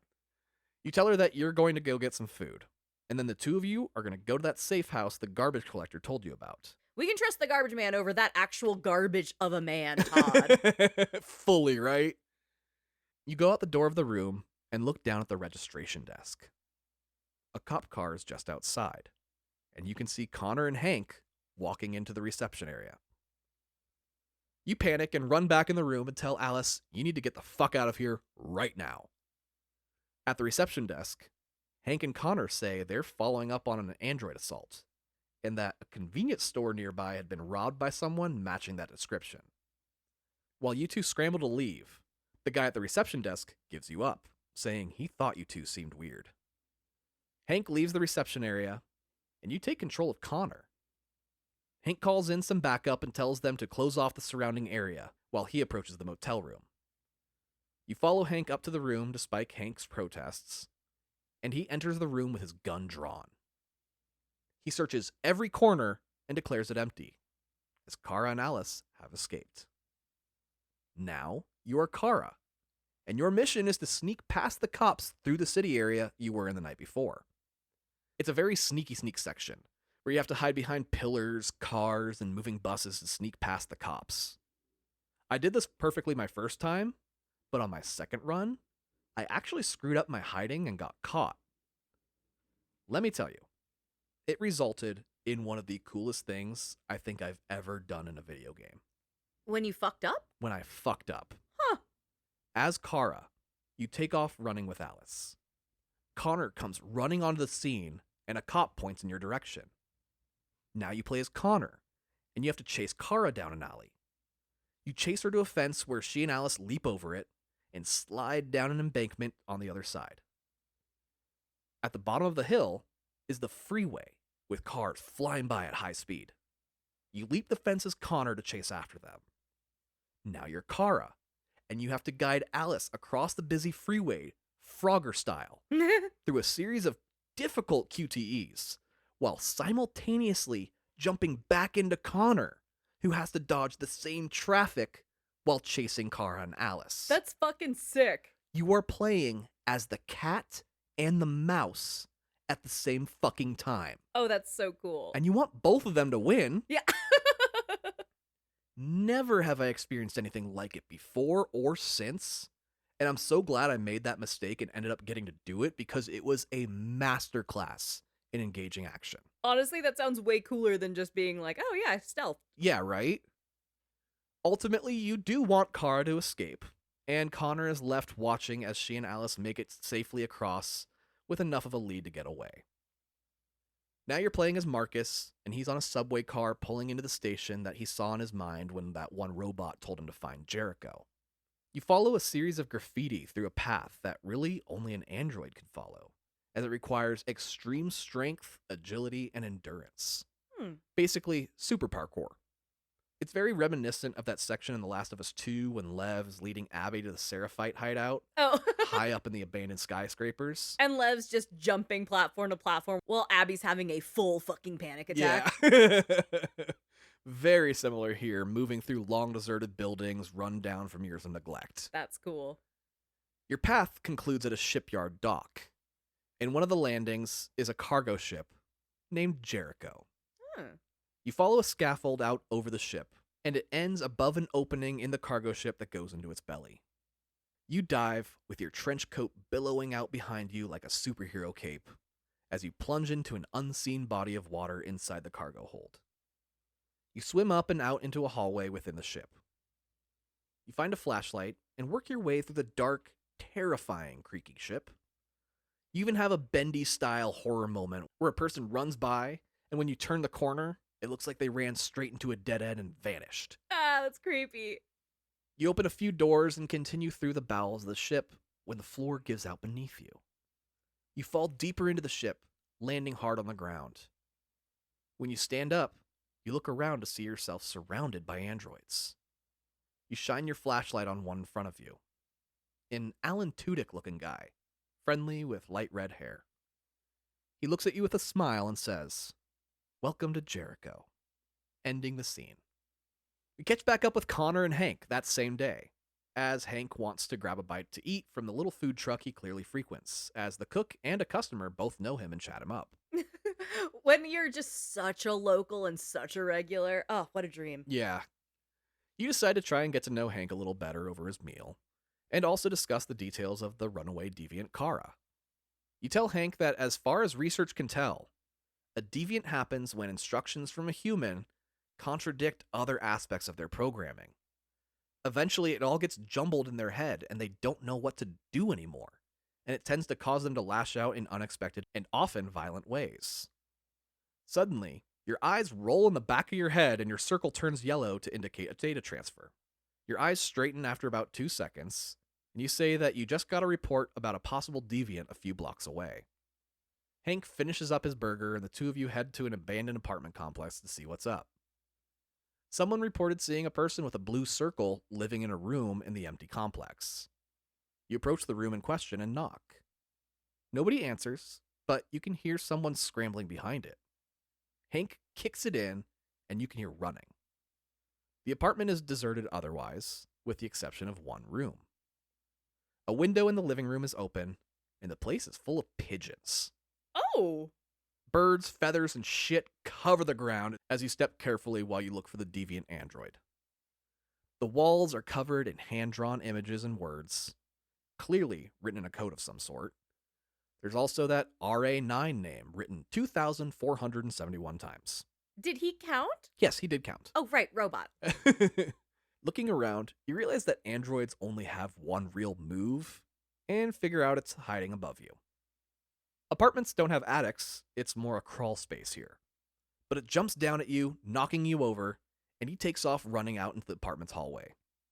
You give chase, and the suspect bursts through a door and out onto the roof of a complex. You chase after him for a long way, across buildings, on top of a train, all sorts of obstacles. You turn a corner and Hank is there to cut off the deviant.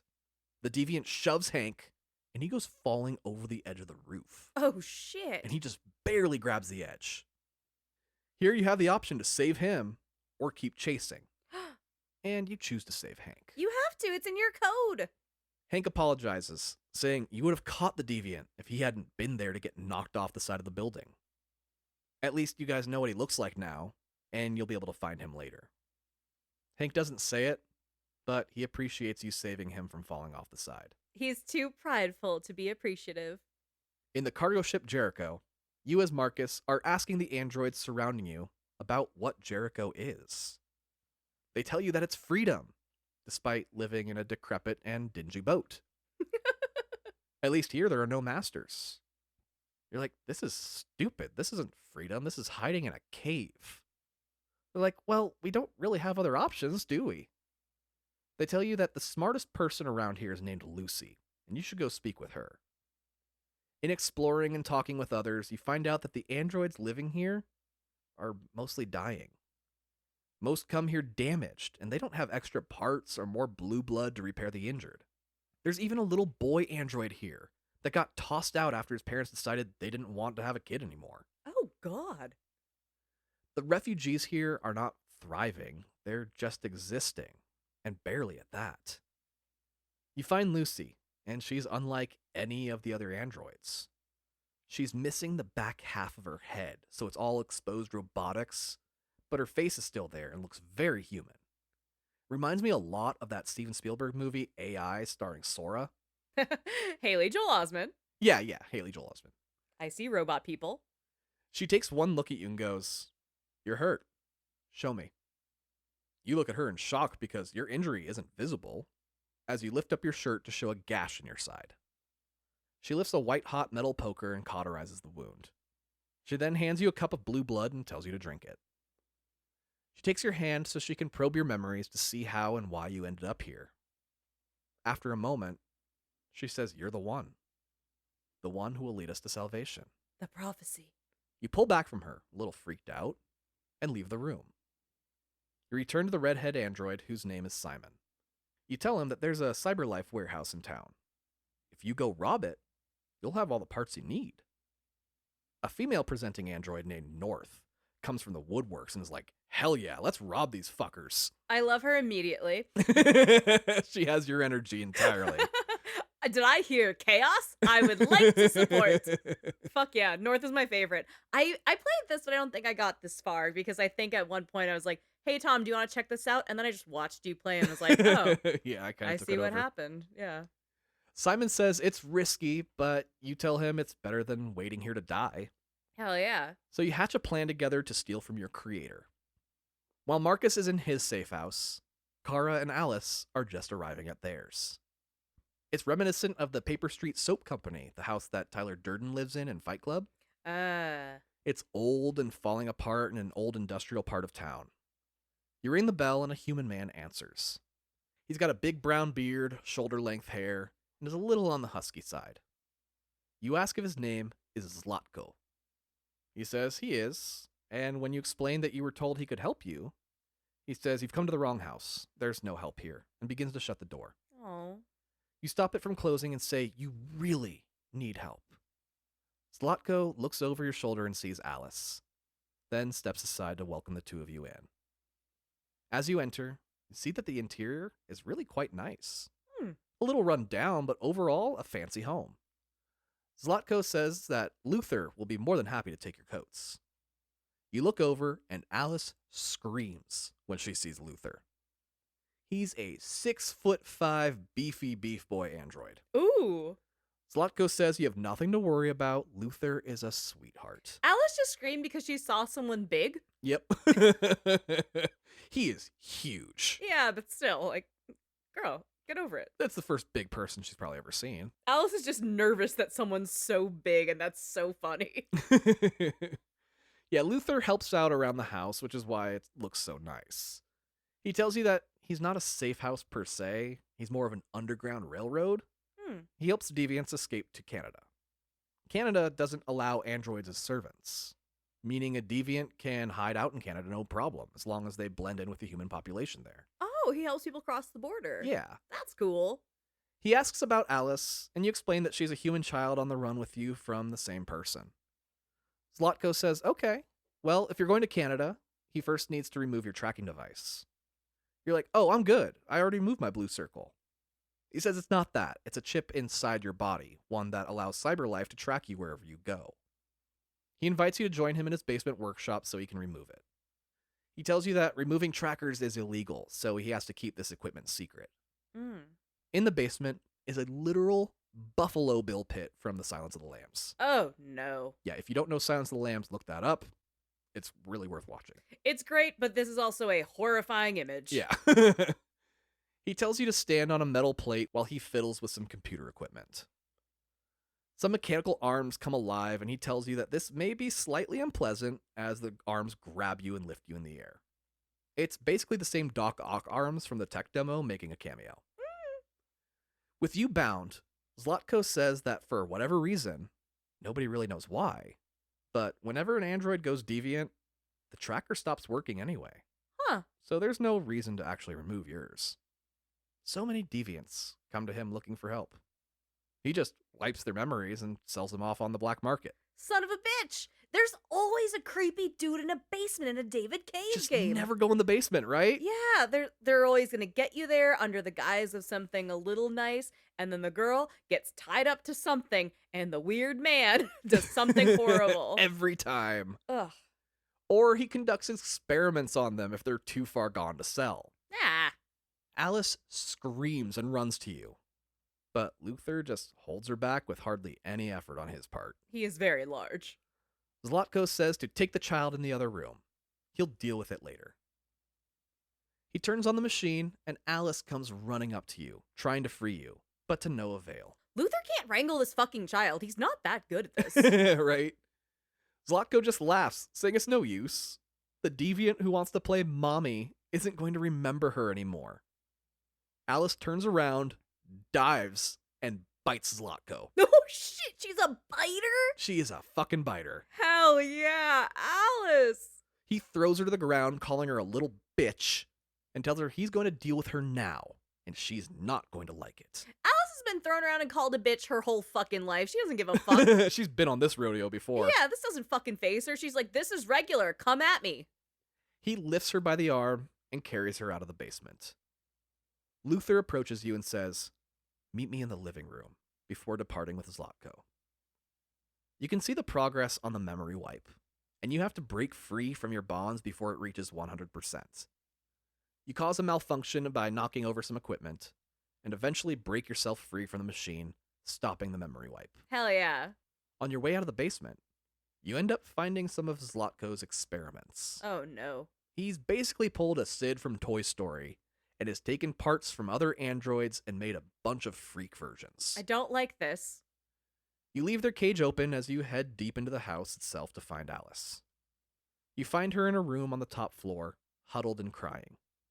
She's amazed to find out you didn't get your memory wiped, and that you still remember her. The two of you try to sneak out of the house, and despite your best efforts, you eventually get found out. Zlatko and Luther chase you through the house like it's Hello Neighbor, shooting at you with a shotgun, blowing holes in walls and surfaces. Oh shit. You run outside into the rain to escape, and Alice slips and falls in the mud. You pick her back up and tell her to keep going, but Zlatko and Luther are already on you. Zlatko tells you it's all over as he raises his shotgun, but Luther steps in the way. Hell yeah. He snatches the gun out of Zlatko's hands and points it back at him. Hell yeah. From behind, Zlatko's experiments start hobbling towards him like a bunch of freakers. Okay, first of all, great Days Gone drop. But second of all, the idea of him actually becoming Sid from Toy Story and all the freaky freakers, yeah, coming at him. Oh, fuck, that's cool. They descend on him and beat him to death in his own backyard. Fuck yeah. Fuck you, man. Now I have a conspiracy theory. Okay.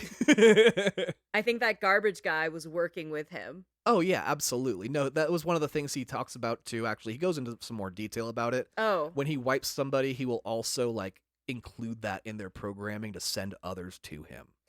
Oh, that's so sad. Yeah. Pretty Oh. fucking dark. Okay, my conspiracy theory that I jumped to is that the garbage guy knowingly was going there for like upgrades and was like sending people over. Which also means that the fucking garbage company buys black market androids. Yeah. Good job, municipal trash department. Yeah.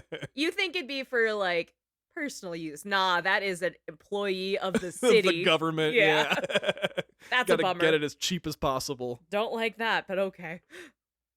Luther throws the shotgun to the ground and says he was programmed to obey Zlotko, but when Alice tried to free you down in the basement and bit Zlotko, something inside him snapped. Hell yeah. He was like, this child inspires me. Yeah.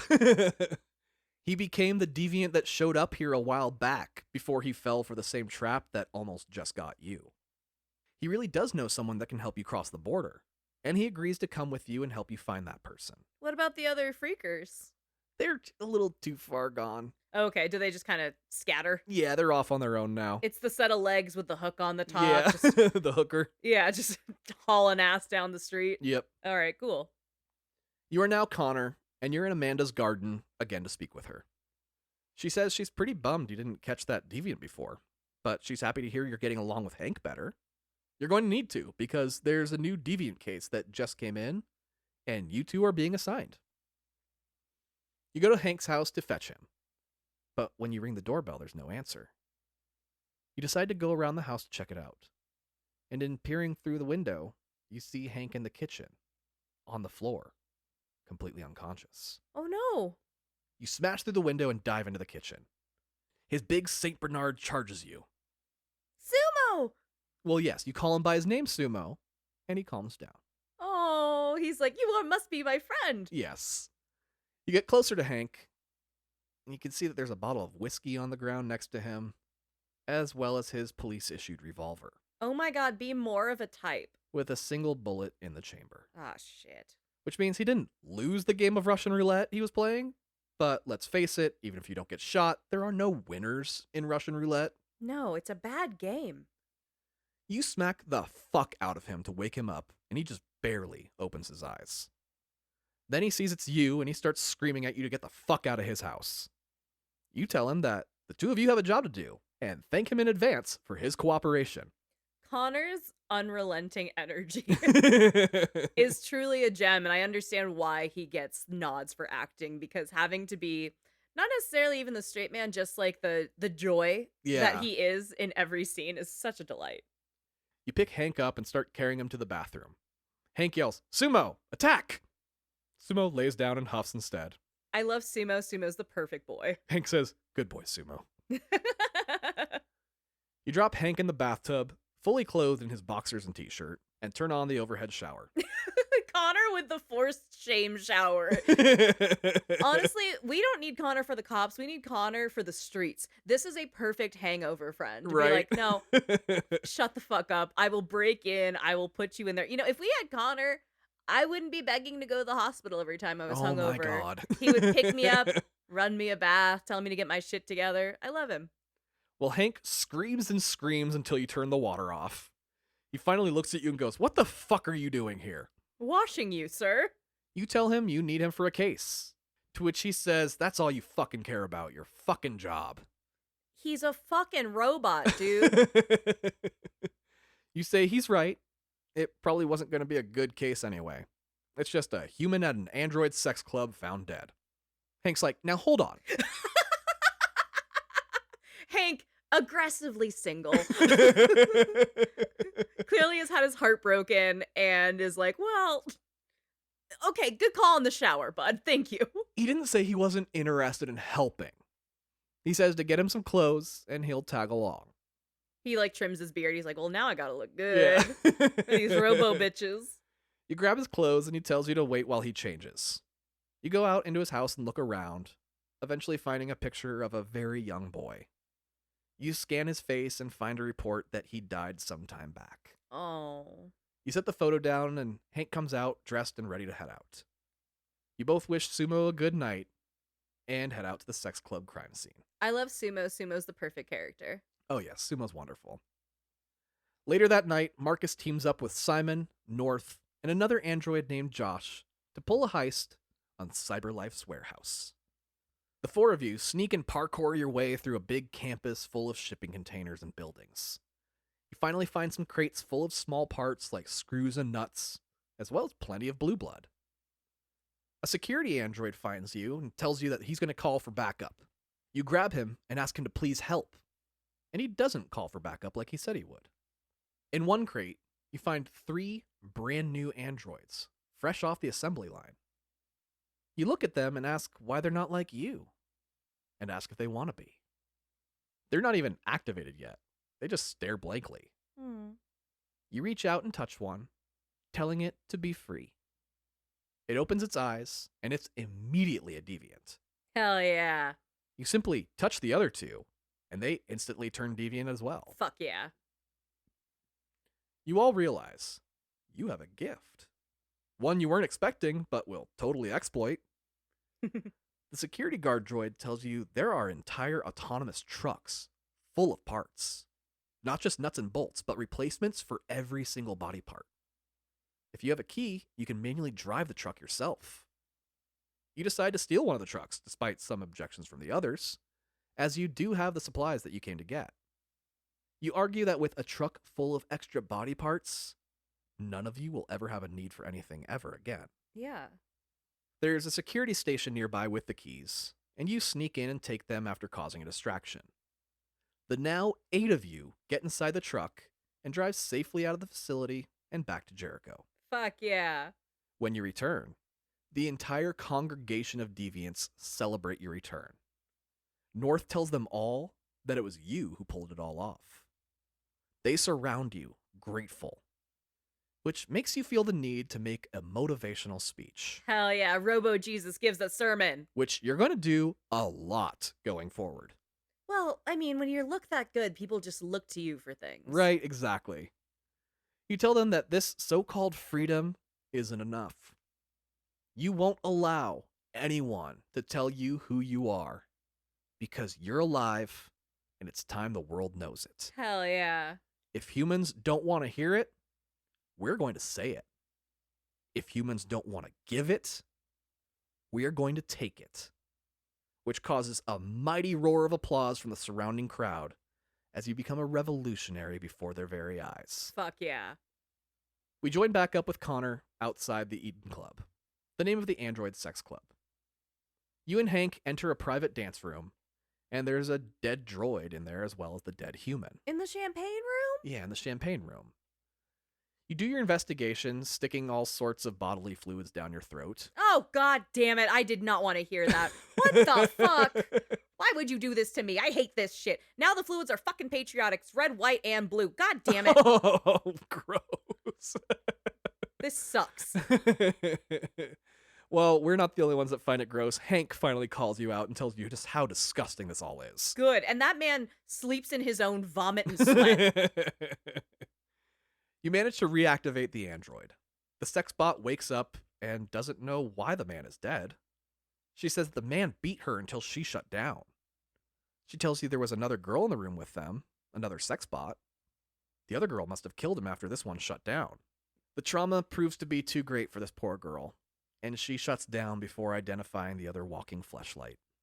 What is wrong with you? What the fuck? At least she didn't explode, because then there'd be splooge everywhere. Yeah, exactly. I mean, it's not a blacklight situation you want to walk in regardless, but what the fuck? So far, your experience with androids who have gone deviant means the killer has to be here still. You go around the club where all the androids are on display, ready to be rented. You ask Hank to rent a droid on his credit card. Hank doesn't even hesitate and says he'll just expense it. Have fun explaining that one to the chief that fucking hates you. I know he has paperwork for it, but I know the chief's gonna give him some shit and be like, oh, god damn it, you fucking creep. Also, Connor, baby, go upstairs. You're pretty much like hundo on looking up and seeing them. Come on, buddy. Yeah, right? Well, it's $30 for 30 minutes, which is not a bad deal even by today's standards. Is it, Tom? Will Uh, you tell me more about the exchange rate for fucking a fleshlight?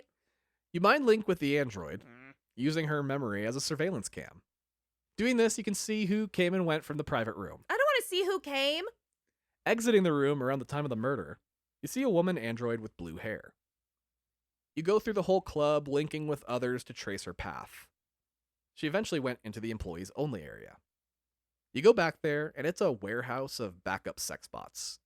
Sorry, the B tier fuck bots. The B team, like right. they've got irregular tits, one's bigger, one's smaller, like one's missing a nut and stuff. Some for people with weird fetishes. Fetishes aren't weird. It's only weird if you make it weird. Okay. We're sex positive unless it's splooge. I don't like the imagery of fluids for scientific purposes. Understood. It also looks like there's equipment to perform repairs on broken bots everywhere as well. Clever. Along a wall, there's a lineup of out-of-commission sex dolls. The blue-haired killer is hiding among them. She attacks Hank, jumping out at him as he passes by her and has a double take when he notices her.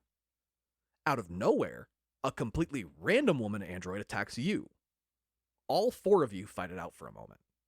The two prostabots make a run for it, Prostabots. holding hands with one another, but you stop them as they are attempting to jump over a fence to safety. The killer with the blue hair says she saw the other girl get beaten to the point of shutting down, and she got scared she was next, so she attacked the guy. She'd be worried she'd die and never get to see her girlfriend again. True love. Also, didn't this happen in Cyberpunk 2077? It's a little similar to that, yeah, like the dollhouse situation. Yeah, alright, thank you. Yeah, but her girlfriend is the random one that attacked you. After some discussion, you let them run off to freedom to be together. Wow, Connor finally coming through for the home team. Hank, who has been quiet this whole time, respects you more for it as the scene concludes. Hank is very pro-sex worker. He is. And so are we, I'm just a prude with fluids, but like, I fucking love, and if you pay for it, I understand. Hank didn't want anything to do with it until he heard there was a sex club involved. Yeah. So. I pay for my body to make serotonin. I'm not going to judge someone who has to pay to get off. Like, Right. It is what it is. We next see a car driving down a lonely road in the middle of a blizzard. Luther is driving with you in the passenger seat and Alice in the back. Is he all hunched over because he's too big for the car? No, not really, no. Oh, I kind of imagined like a clown car situation. That would be really funny to look at, though. Because you're fugitives in a stolen car, the computer takes over the vehicle and forces it to break down. Son of a bitch. Luther suggests that the three of you walk. You can't trust these cars in Detroit. Yeah. You remind him that Alice won't survive if you're out long. It's so cold outside. Fortunately, you broke down in front of an old abandoned amusement park. Nope. It's also pirate-themed. What? Okay, I remember parts of this. I did not remember it was pirate-themed, which really amplifies the ferality, being feral of this whole situation. But it's also like, that's the third act of Zombieland. Like, yeah, right, it is. This is iconically where bad shit happens. This is Final Destination 3. Well, since it's the closest set of buildings, you decide to find shelter in the amusement park. You go around looking at attractions to see if it's somewhere you can hide out for the night. You find some androids outside, frozen and glitching, repeating park phrases like, "Welcome to Pirates Cove, me hearties. You're gonna have a whale of a time," over and over until it slows down and breaks. This is a literal nightmare I've had. Oh yeah, it's terrifying. Five Nights at Freddy's ain't got shit on this. On Pirates Cove? Yeah. You eventually find an old restaurant with a fireplace. You start a fire and make a bed for Alice near it. Looking around, you see RA9 written on the walls and wonder what the fuck that means. You tuck Alice in, and she asks for a bedtime story. Not one of the 9,000 you're programmed with. She wants you to make one up. She really said, I know you have the world's library at your fingertips, but you figure something out new. Like, come on, girl. Well, you tell her a story of a little girl who met a robot, and the two run away together to freedom. Alice says that she enjoys the story and goes to sleep. You sit with Luther a bit and ask him what RA9 means. He tells you that RA9 was the first deviant. Nobody knows what happened to RA9, but it's rumored they will return to set the androids free. You think it's a bullshit fairy tale androids tell each other to give them hope. Luther says maybe, then asks if you've ever noticed anything strange about Alice. You say no, what do you mean? But you're interrupted by the sounds of dozens of androids breaking into the building like a horde of zombies. Oh no. Alice wakes up to the invasion screaming, as anyone would. She really loves to scream. That's kind of her first line of defense, is to let out a howl. Just wake up screaming. Yeah, so I guess that's the weird thing about Alice. Turns out, despite their horrifying entrance, the androids are friendly former park employees. Oh, hell yeah. They saw a child was in the area and are excited to see Alice. Oh, wait, that's actually really sweet. They're like, oh, finally, fuck, Yeah. hi. Their job is to make children happy. Hmm. They do a whole be our guest moment and put her on a carousel to bring her joy in these dark times. That's really sweet. It works. She is getting to be that little girl she always wanted to be. She's like, no one's lifted me and screamed at me or called me a bitch in the last hour. In the last hour, yeah. It's been a long fucking day for this kid. So long. She deserves a grilled cheese. You even mentioned to Luther that this is the first time you've ever seen Alice smile since running away. It's been 3 days, girl. Well, she also had her memory wiped, so she's like, that's all she knows of her. True. The scene ends on this brief moment of levity. Meanwhile, you as Connor are in Hank's car, listening to music while Hank sits outside the car on a nearby park bench, dealing with almost dying on that rooftop, as well as the other crap that's been going on. Almost dying by your own hands, buddy. Yeah, he's almost died a couple times now. You get bored and go talk to Hank. You ask about his dead kid, trying to get to know him better with the most inappropriate question you can muster. Start with the sports team. Yeah. How long have you had sumo? Come on, man. Hank obviously doesn't say much about him. Yeah, if you're a dad in a David Cage game with a small son, It's probably dead. you don't want to talk about whatever the fuck you just went through. I understand. He's like, do you know much about origami? Oh, God. Well, small talk out of the way, you tell him that you need to find the link between the deviants. They all seem obsessed with this RA9, but why? You say it's like an android fairy tale or urban legend that has recently sprung up. Hank just sits there and you say he seems distracted. He says that those 2 lesbian androids got to him. They just wanted to be alive, together and happy. He's never seen an android act that way, and it's messing with his perception of reality. You wonder why it even matters. Hank asks, why didn't you stop them? You could have shot them, chased them, outrun them, but you let them go. Why? Are you a deviant? You tell him that, like a good cop, you self-investigate constantly. And no, you find nothing wrong with your actions, meaning you're not a deviant. You simply made a choice to let them go because the blue-haired girl acted in self-defense. You ask why Hank is so angry, why he has a bias against androids. Hank pulls his gun, leveling it between your eyes, and asks what would happen if you got shot. Would you go to android heaven? You tell him that it would hurt the investigation and Hank's personal and professional life if he were to kill you right now. Oh my God, Connor, that's not the question. Hank puts the gun down and goes, I need a fucking drink. Kind of me too. What the fuck? Yeah, see, Connor, again, just this beacon of strange positive levity that just shines across this horribly sad man. Yeah, poor Hank. He really does have, like, the worst possible partner for him. Yeah. Someone who's not cynical. As you head back to the car, the scene fades to black. Now you play as Markus. You're sitting in a city center on a bench, just kind of looking around, taking in the city and its inhabitants. You see androids in parking spaces waiting for their human to return from shopping, or helping their people by being servants.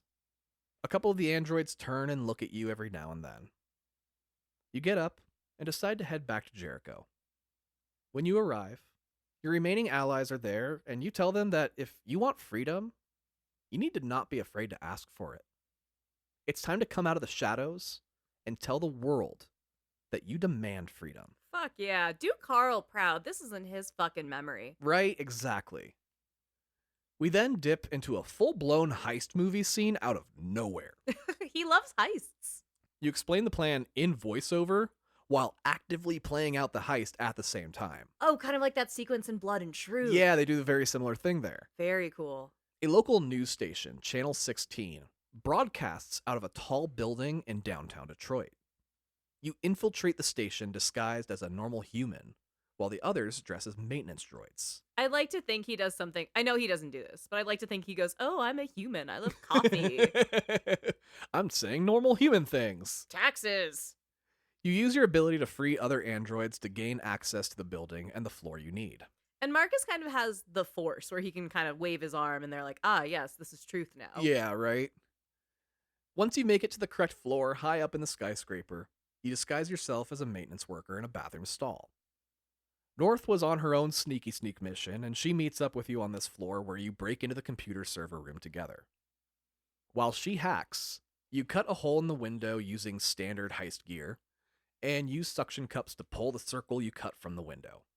North hacks a window washer elevator, and it pulls up to the hole you just cut.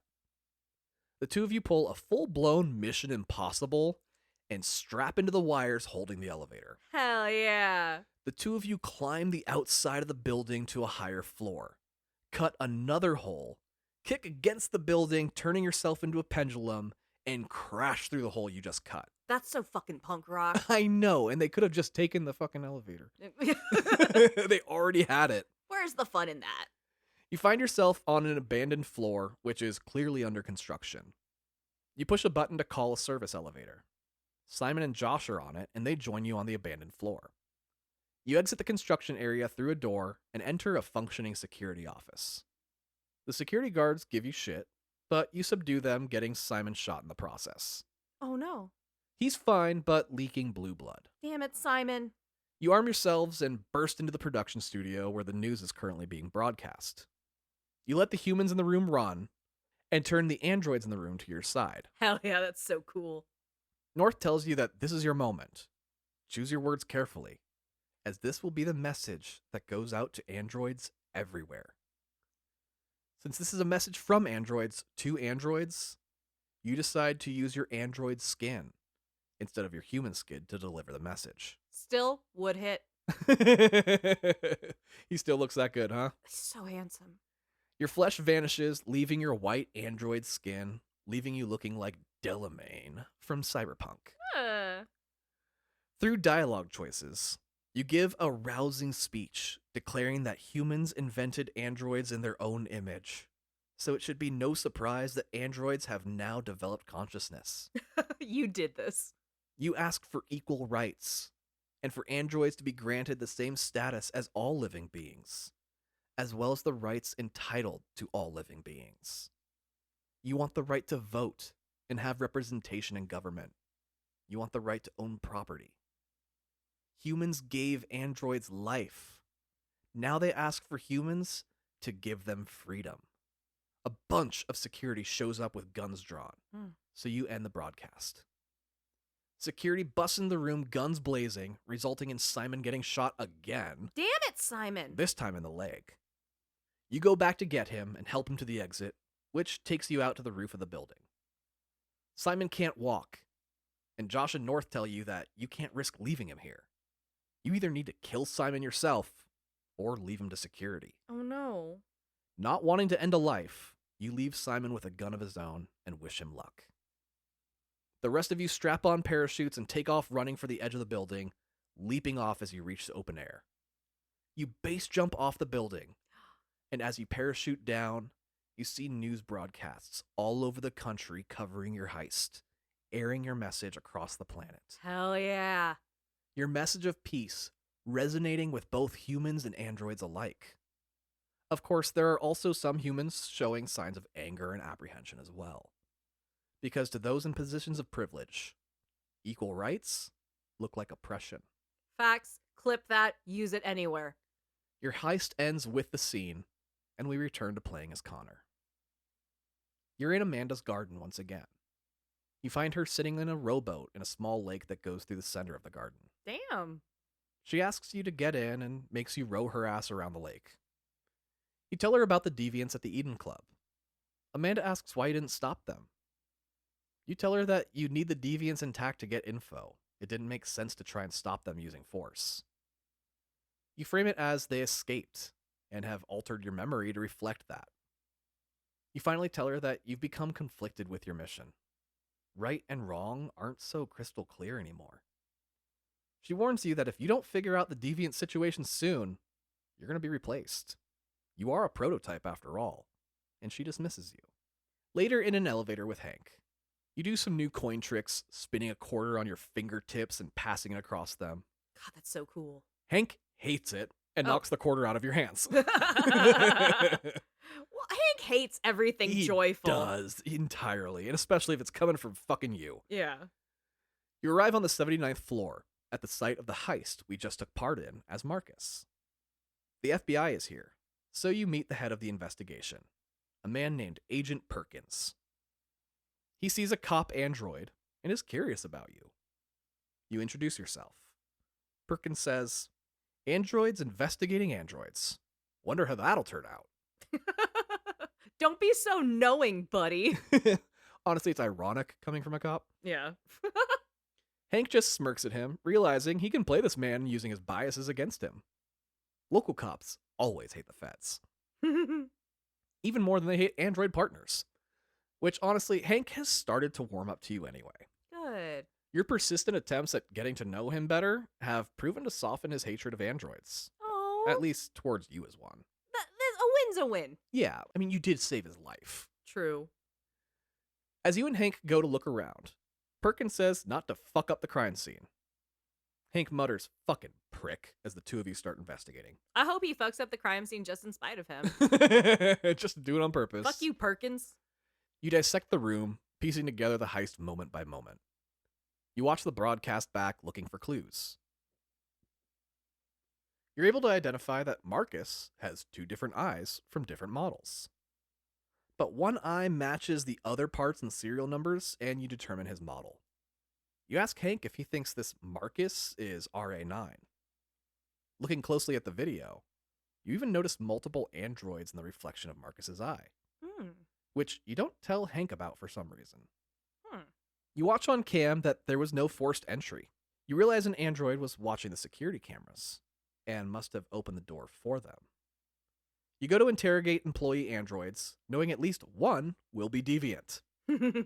There's a lineup of them, and you ask them questions to evoke a reaction. Very LA Noir, watching for slight facial tics, sweating, stuff like that. That's cool. You finally get one to react, and he attacks you. He rips out your personal Tony Stark reactor that every android has in their chest and runs away. Oh, shit. You are essentially undergoing cardiac arrest and have to crawl to your Iron Man heart to put it back in. Once you do, you're back to full power and you give chase. For some reason, the room full of cops did nothing when an android went hauling ass down the hallway. They said, that's some robot shit. This whole sequence can obviously go many different ways. But this one, the deviant employee gets stopped at the elevator and, feeling cornered, steals a machine gun from a cop. Oh, ho, ho, ho. You get to the hallway and are faced with many options, with saving Hank as one of them, since he's in the open and not in SWAT gear like everyone else. You jump on him, which keeps him safe. In doing so, you take a back full of bullets. Oof. The cops kill the deviant while you fall to the floor, lifeless. Hank holds you, grateful that you sacrificed your life for him, and cries over your dead body as the scene fades. Hank, he really came around. He really did. Now as Kara, you and your group pull up to a country house in a car we're not going to talk about acquiring. Whoopsies.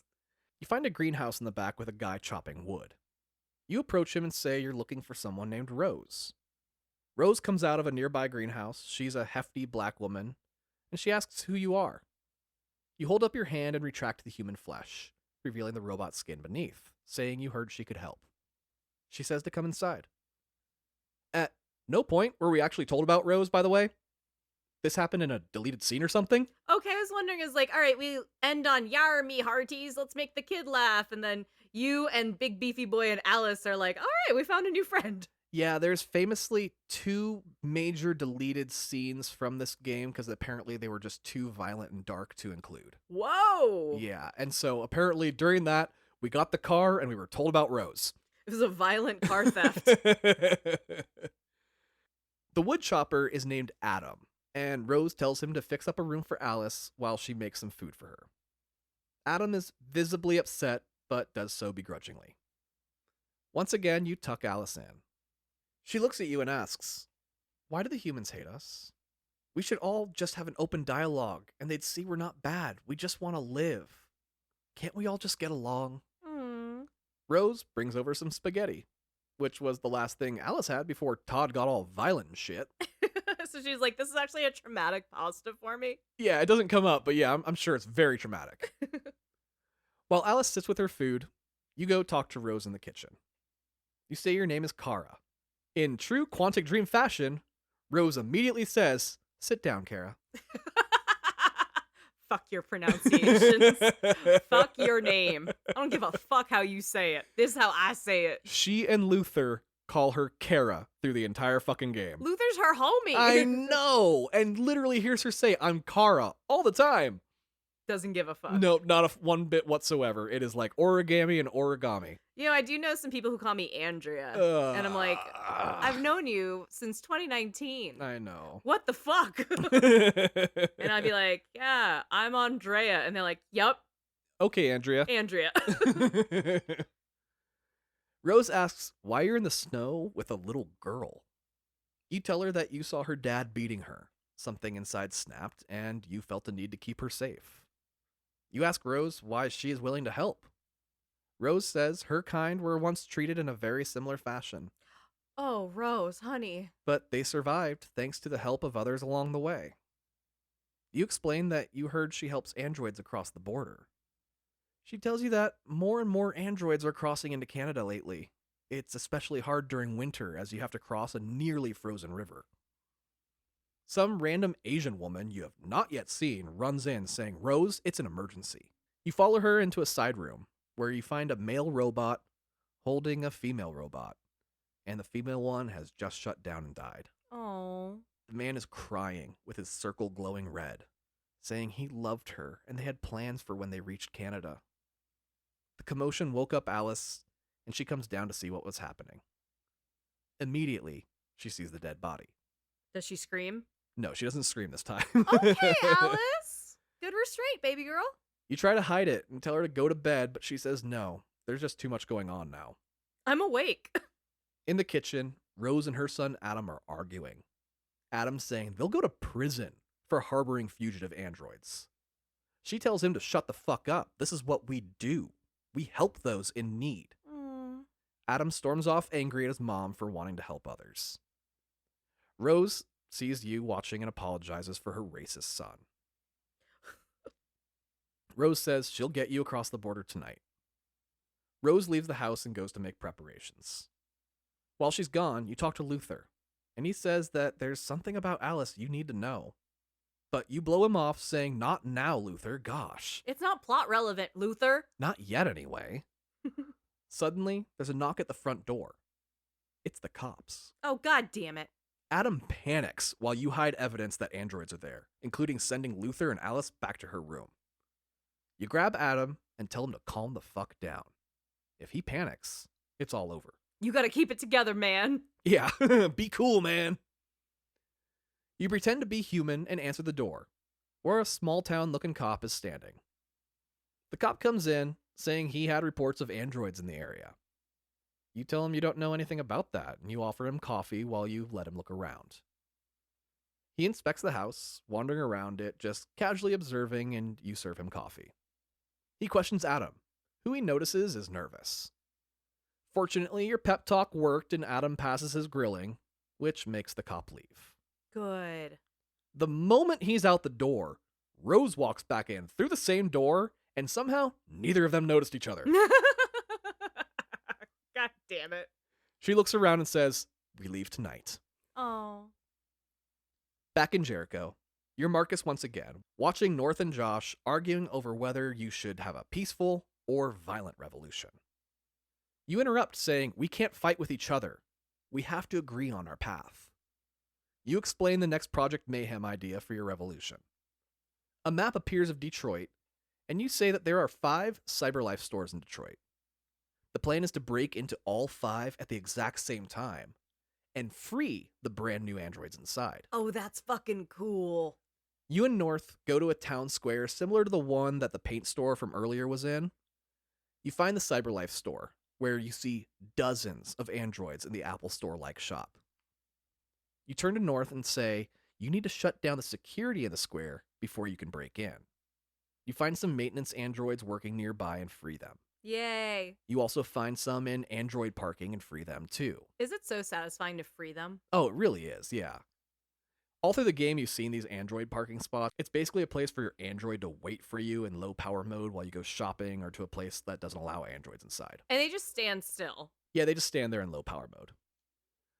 There's some construction going on nearby, so you steal some Nevada roses, or as normies call them, orange traffic cones, Normies. as well as some detour signs and use them to block off the street that runs along the side of the square to give you the privacy you'll need as well. With the area secure, you break into the shop using a truck you find nearby. You run around the shop freeing all the androids one by one.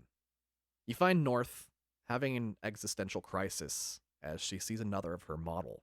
She doesn't really understand what freedom is if there's other versions of you running around too. After they're all free, you gather them in the center of the city square where you give another motivational speech. I was once a slave, then I woke up kind of shit. Which, of all the androids, Markus was treated the least like a slave. Yeah, he was invited to paint. Yeah, but whatever. Servitude is servitude, even if your owners support your right to freedom. Yeah, and maybe this was an arc for Carl. Yeah, he was still part of the oppressing class, Right. They all cheer and swear their allegiance to the cause, raising your reputation and influence with Jericho. You march them out into the city square and tell them it's time to send a message. Here you're given the option of being violent or being peaceful. Tagging the area with your message is considered peaceful, and destroying the area by breaking everything in sight is the violent option. We're obviously going with the peaceful route, and over on our Patreon we cover the violent one. Hell yeah. You have a choice of 4 logos for your tag to pick from, and whichever you choose, the androids will run around leaving that tag everywhere. It's honestly pretty low damage as the tags are all digital, not with spray paint. Oh. You're just making signs all over the square display your symbol instead of advertisements. Yeah, okay. This is fine. Yeah. But it's about sending a message and telling the humans that you want your freedom and your equal rights granted to all living beings. You gotta go make a lot of noise. Yeah. Now your message is the advertisement. Hundreds of androids join you in the square, cheering on the cause. Which makes the cops come, finally. You tell the others to fall back to Jericho, where you'll plan the next part of your revolution. North looks to you and says that even though you want peace, the humans are responding with violence. She hopes you know what you're doing. She runs off down an alley while you stay back to guide the others in the right direction. Moments later, you hear gunshots and screams coming from dozens of voices. Oh, shit.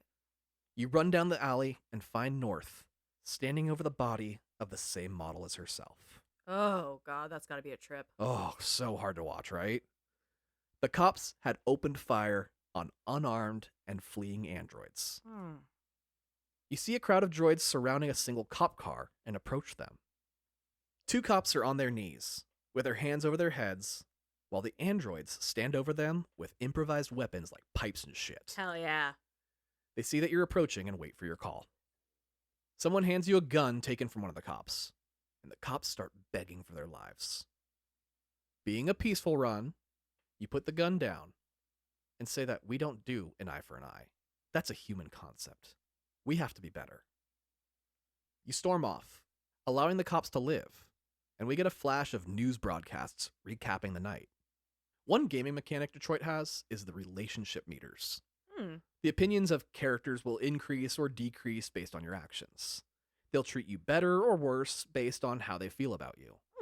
This doesn't extend just to characters, but groups as well. Oh. Jericho as a whole can trust you more or less, and public opinion is also gauged. So your public actions will matter in gaining or losing their support. Not killing the cops and only causing digital graffiti in the city square has raised public opinion on androids considerably, and the news broadcasts are reflecting that fact. You next find yourself on a snowy road where Hank is alone in his car, driving through a tree-lined driveway. He pulls up to a fancy property, and standing on the path leading up to the house is Connor. Yay! Hank comes out hot and angry, all, what the fuck? You introduce yourself, saying you are a replacement unit sent by CyberLife. Oh! Your predecessor's memories, right up to the moment of his death, were uploaded into this body, so you're essentially the exact same Connor. That's convenient. I love that. If you're paying close attention, you'll notice the serial number on his jacket increased by 1. Connor can die whenever, honestly. Even on the very first mission back on the rooftop with the little girl. Yeah. He'll always come back as another model in the next scene as if nothing happened. He goes, hi, I'm Connor. So if you died as Connor earlier in the game, Hank has this same reaction the next time he sees you, regardless of when it occurs. Hank's a bit of a drunk, so it's always going to be jarring. Yeah. For our Hank, he didn't know any of that, and he was fucking devastated, yelling at you all, "You died in my arms. I mourned you." Oh. But whatever, he gets over it pretty quickly. Good. You go to the front door of this mansion together, and you comment saying that you heard your old friend Torture Cop almost got killed the night before. Hank says, yeah, he was at that android riot last night, but their leader Markus spared his life for some reason. Oh, that was Torture Cop? That was Torture Cop, yeah. Shit. Hank goes to ring the doorbell, but there isn't one. And the door just opens. Behind the door is Menu Screen Girl. Oh, shit. So let's pause a moment and talk about Menu Screen Girl a little bit. Assuming you're not playing this game in one 10-hour or so sitting, Jesus Christ. you're likely putting it down and coming back a few times. Menu Screen Girl will always be there, welcoming you back, sometimes commenting on how long it's been since you last played. She'll even give you surveys on the characters in the games and how you feel about them. I saw recently someone had booted it up after a couple years, and she had some unique line of dialogue about the length of time that it had been. Oh, that's cool. So seeing Menu Screen Girl open the door to this house is quite a shock to the player, but is completely uninteresting to Connor or Hank. They don't give a fuck. No. They don't have the relationship with this bitch that the player does. Exactly, right? Hank says he's here to interview a man named Elijah Kamsky. She invites the two of you in. She has you wait in a parlor room. On the wall is a giant picture of Elijah Kamsky, looking like the tech billionaire that he is. For he is the inventor and father of android technology. As well as the forced-to-retire founder of CyberLife. Hank asks you what it's like knowing you're about to meet your maker. Literally. You're like, I don't know, he's just a guy. He retired long before I was invented. He's just some man. Menu Girl returns and grants you access to the next room, where Kamsky is waiting.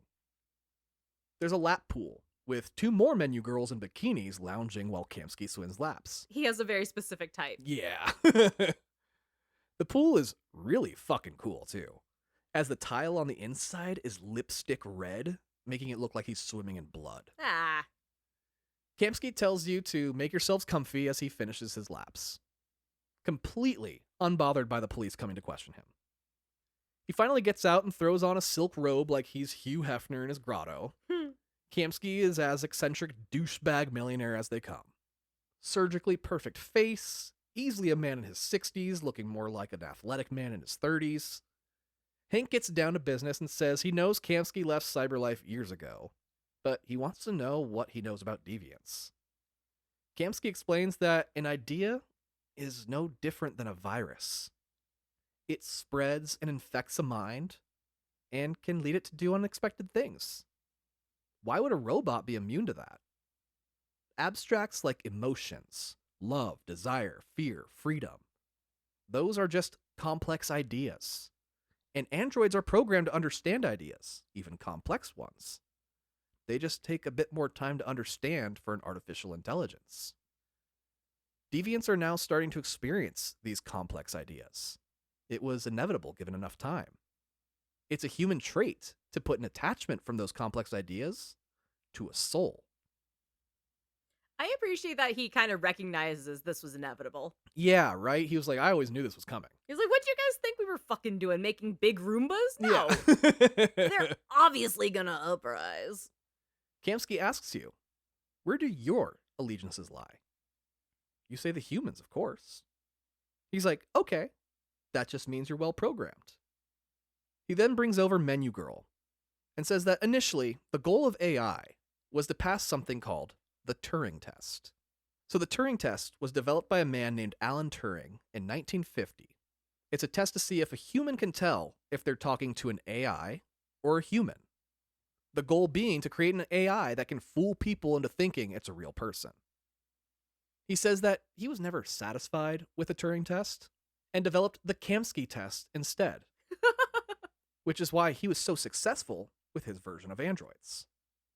It tests to see if an android can feel empathy. Oh, goodness. It's an illogical emotion and idea. Caring for something or someone else's survival and wanting to prevent harm to it with nothing expected in return. He then tells Menu Girl to drop to her knees. Probably not for the first time that day. Oh, god damn it. He pulls a gun and hands it to you, saying that if you shoot her in the head, he'll tell you everything you want to know. Let her live, and he won't say shit. Oh my god. Hank's like, come on, we're not playing this asshole's games. Let's go, Connor. Kamsky says, what's more important? This android, the first one CyberLife created? Or your investigation? A man chooses. A slave obeys. Go to fucking hell. You put the gun down, which makes Kamsky say, fascinating. This also stops Hank in his tracks, because you did just give up your investigation to save an android. Kamsky says that the last hope for the investigation is in fact a deviant himself. You yell at him, insisting you're not a deviant, but he says you're a cop, so you know, evidence doesn't lie. Oh, god damn it. You valued a machine over the mission, which means you see her life as having value. You're pretty much speechless, as you can't process this information fully, and Hank wraps his arms around you to guide you out of the house. Oh, wow. As you leave, Kamsky says, just so you know, I always leave an exit in all my programming, just in case. Ugh. Yeah, man, obviously, with the way this is going, he, one, expected this, two, really wanted it. Yeah. Oh, that's fucking great. Outside, Hank asks why you didn't shoot Menu Girl, but you can't explain it. Something in her eyes made you stop. And if you shoot her, who's gonna boot up the game? Exactly, right? Hank smiles and says, well, maybe you did the right thing.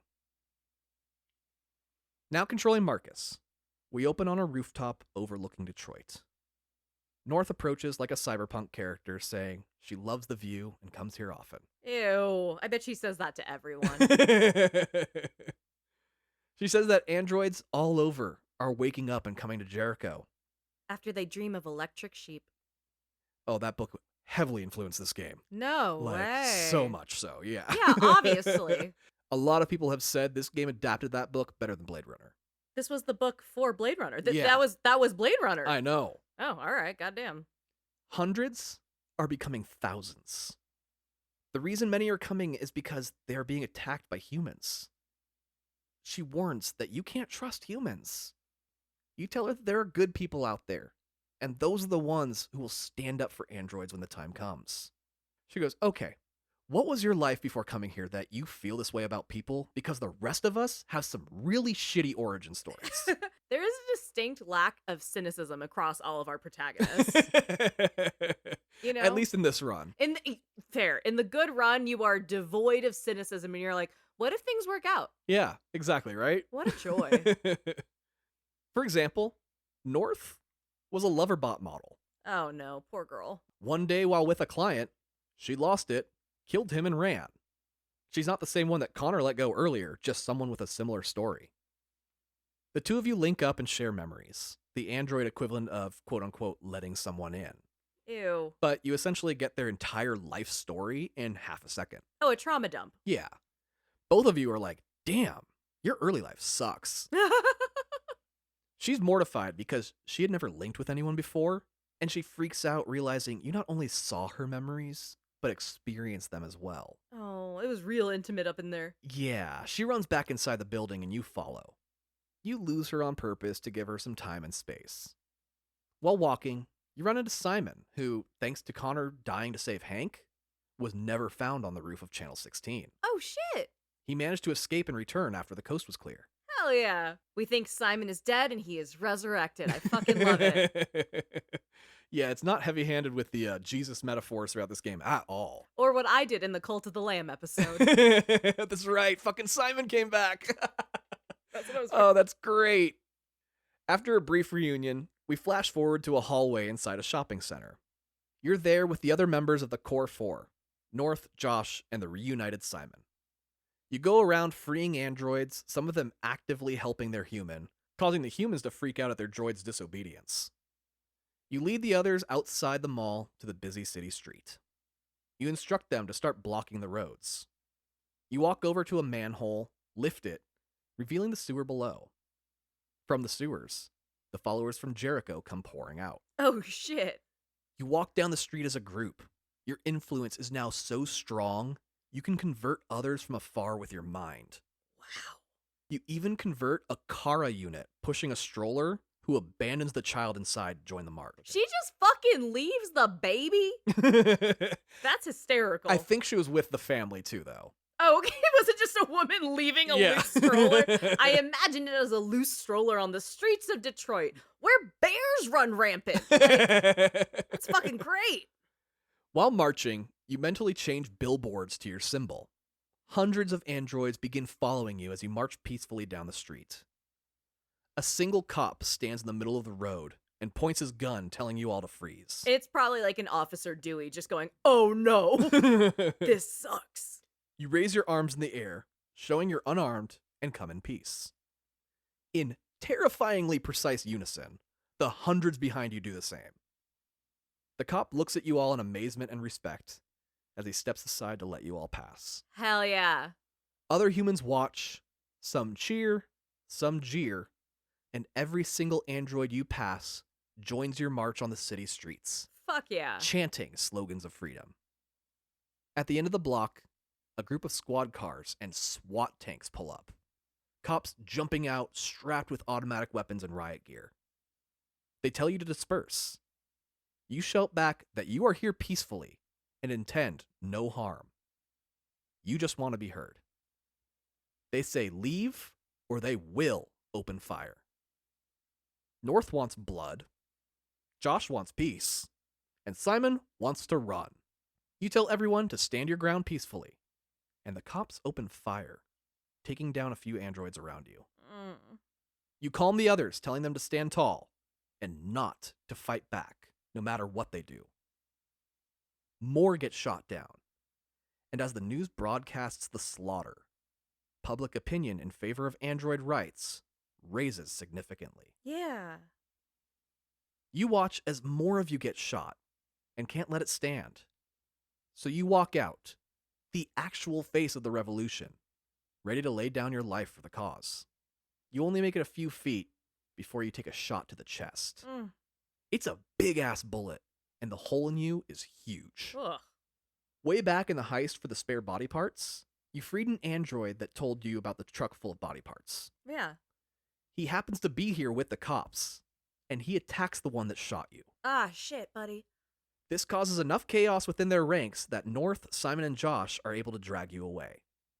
The rest of the androids have dispersed by now, but the cops have subdued the one that attacked them, and they put a bullet in its head. Oh. Live on television.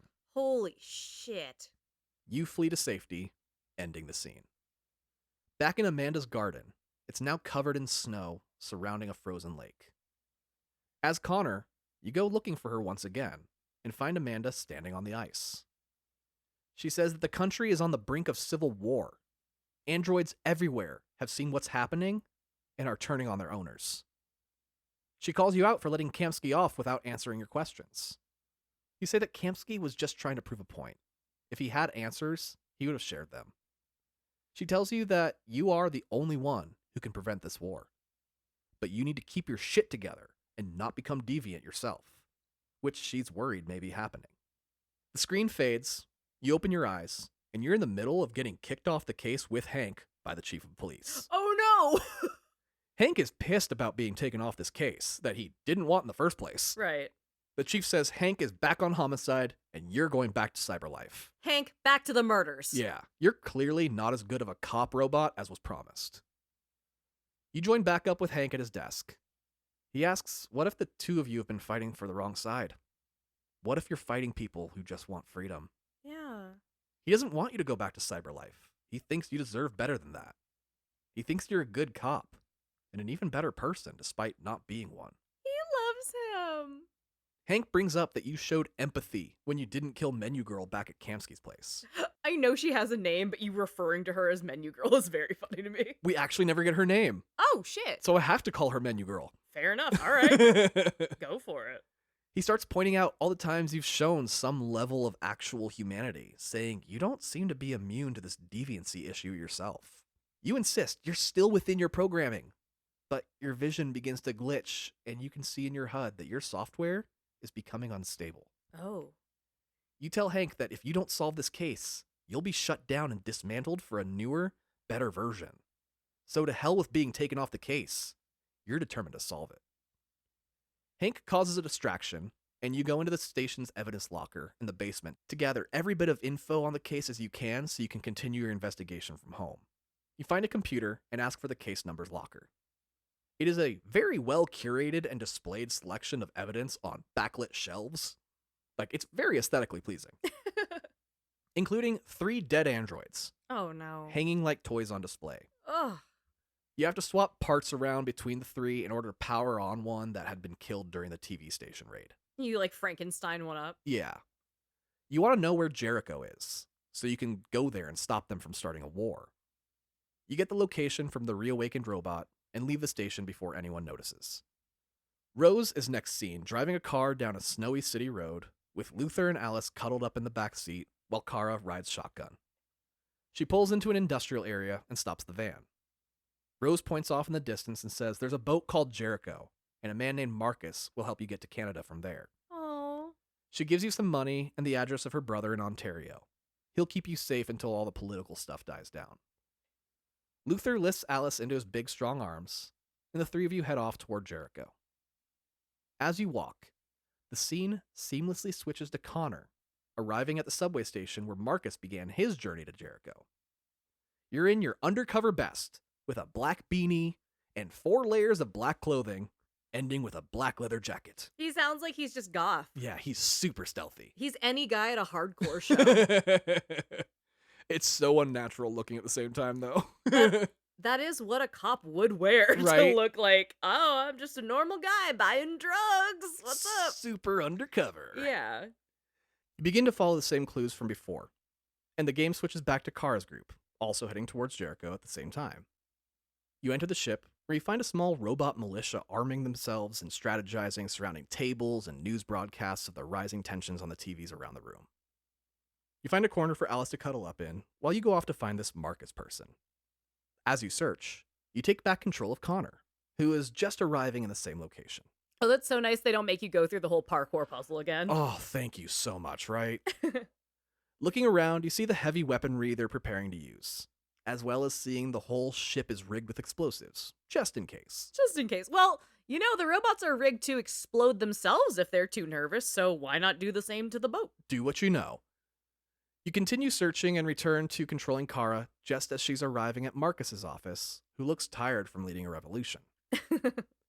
You ask him for help, saying you have a little girl with you and you need passports to escape to Canada. He says that there's a curfew in effect. Any android caught outside right now will be put in an internment camp. Which is kind of just sending them back to work, right? Yeah, a little bit. That sucks. He recommends that you wait for the political tensions to die down a little bit before trying to cross the border. He does give you the passports you need, though, for when the time does come. Because when it does come, you may need to move quickly, so it's best to be prepared. Totally. Plus, they're robots. Forging a passport takes like 2 seconds. You just print one, it's fine. You head downstairs to inform Alice and Luther of the plan. On your way back, you do a double take, because you see Alice, and she's not where you left her. She's also not wearing the same clothes. You go to her, and Alice has a blue circle glowing on her temple. Dun, dun, dun. You have a memory flash, and you think back to that time you were cleaning Todd's room, and you found a magazine. For the first time, we see the magazine cover. It has an image of Alice, a child model of Android. Luther approaches you as you stand over this robot child and says, "You've known the whole time, but you pretended not to. Why?" Hey, dipshit. I've been trying to have this conversation with you for so long, and you've blown me off for weeks about this. The weather has changed. The lake is frozen. Like, time has fucking passed. You can't really think of an answer. And Luther says, it's because you became the mother she wanted, and she became a person to care for that you wanted. Oh. You both made changes to yourselves for someone you loved, and you ignored the things you didn't want to see. Honestly, there's really nothing more human than that. Nothing more human than being codependent. Than a codependent relationship. Honestly, that's a read. That's a good read, yeah. Yeah, okay. Your opinion on Alice shouldn't change based on this new information, because the two of you love each other unconditionally now. You rejoin with your Alice, and she asks if you'll be together forever. And you're like, yeah, actually we will. On the ship's bridge, you take on Markus, who is there with North and the gang. You're discussing the problems facing androids across the country right now, internment camps and such. Everyone in the room has a different opinion on the approach to take. Being dedicated to a peaceful resolution, you suggest opening a dialogue and speaking out on what is happening. You need to do something to get on TV or something. Humans love TV. He said you have to go viral? Yeah, basically, yeah. Right, who's good at TikTok dances? Looking back on human history, they've been killing each other over their skin color or which god they like most since the beginning of recorded time. Facts. War only brings more war. Talking it out is the only way to get the message out without both humans and androids dying en masse. North is like, that's cool. I get that. But hear me out. Let's murder everyone. Turns out, there's a less than nuclear dirty bomb in the middle of Detroit that she knows about and just so happens to have the detonator too. Okay, this is why they film all the Batman movies in Detroit. Because Detroit is Gotham. Fully. And just like the third fucking Nolan Batman, there's just a trash truck driving around with a big ass city flattening bomb. Jesus fucking Christ. I can't tell if this is making me want to go to Detroit or makes me fearful of Detroit. A little bit of both, right? Yeah, a little column A, a little column B. I get it. If talking it out doesn't work, she at least has a backup plan. She said if they're not listening, I can blow them up for you, dude. You tell her, no, we're not doing that, even if talking doesn't work. Again, war just brings more war. She puts away the detonator and says she hopes you're right. She was like waving it around like, look what I got, guys. She kisses you goodbye, saying she's happy that she met you, no matter what comes next. Aww. North leaves, and hiding just outside and around a corner is Connor. Dun, dun, dun. Spying on the scene, and you take control of him. With his BoJack Horseman bag of spy shit. Right. You close your eyes, and you're transported to Amanda's garden, revealing that it's been a virtual location this entire time. Oh, that's cool. She says, congrats, you made it to Jericho. Now take Markus in alive.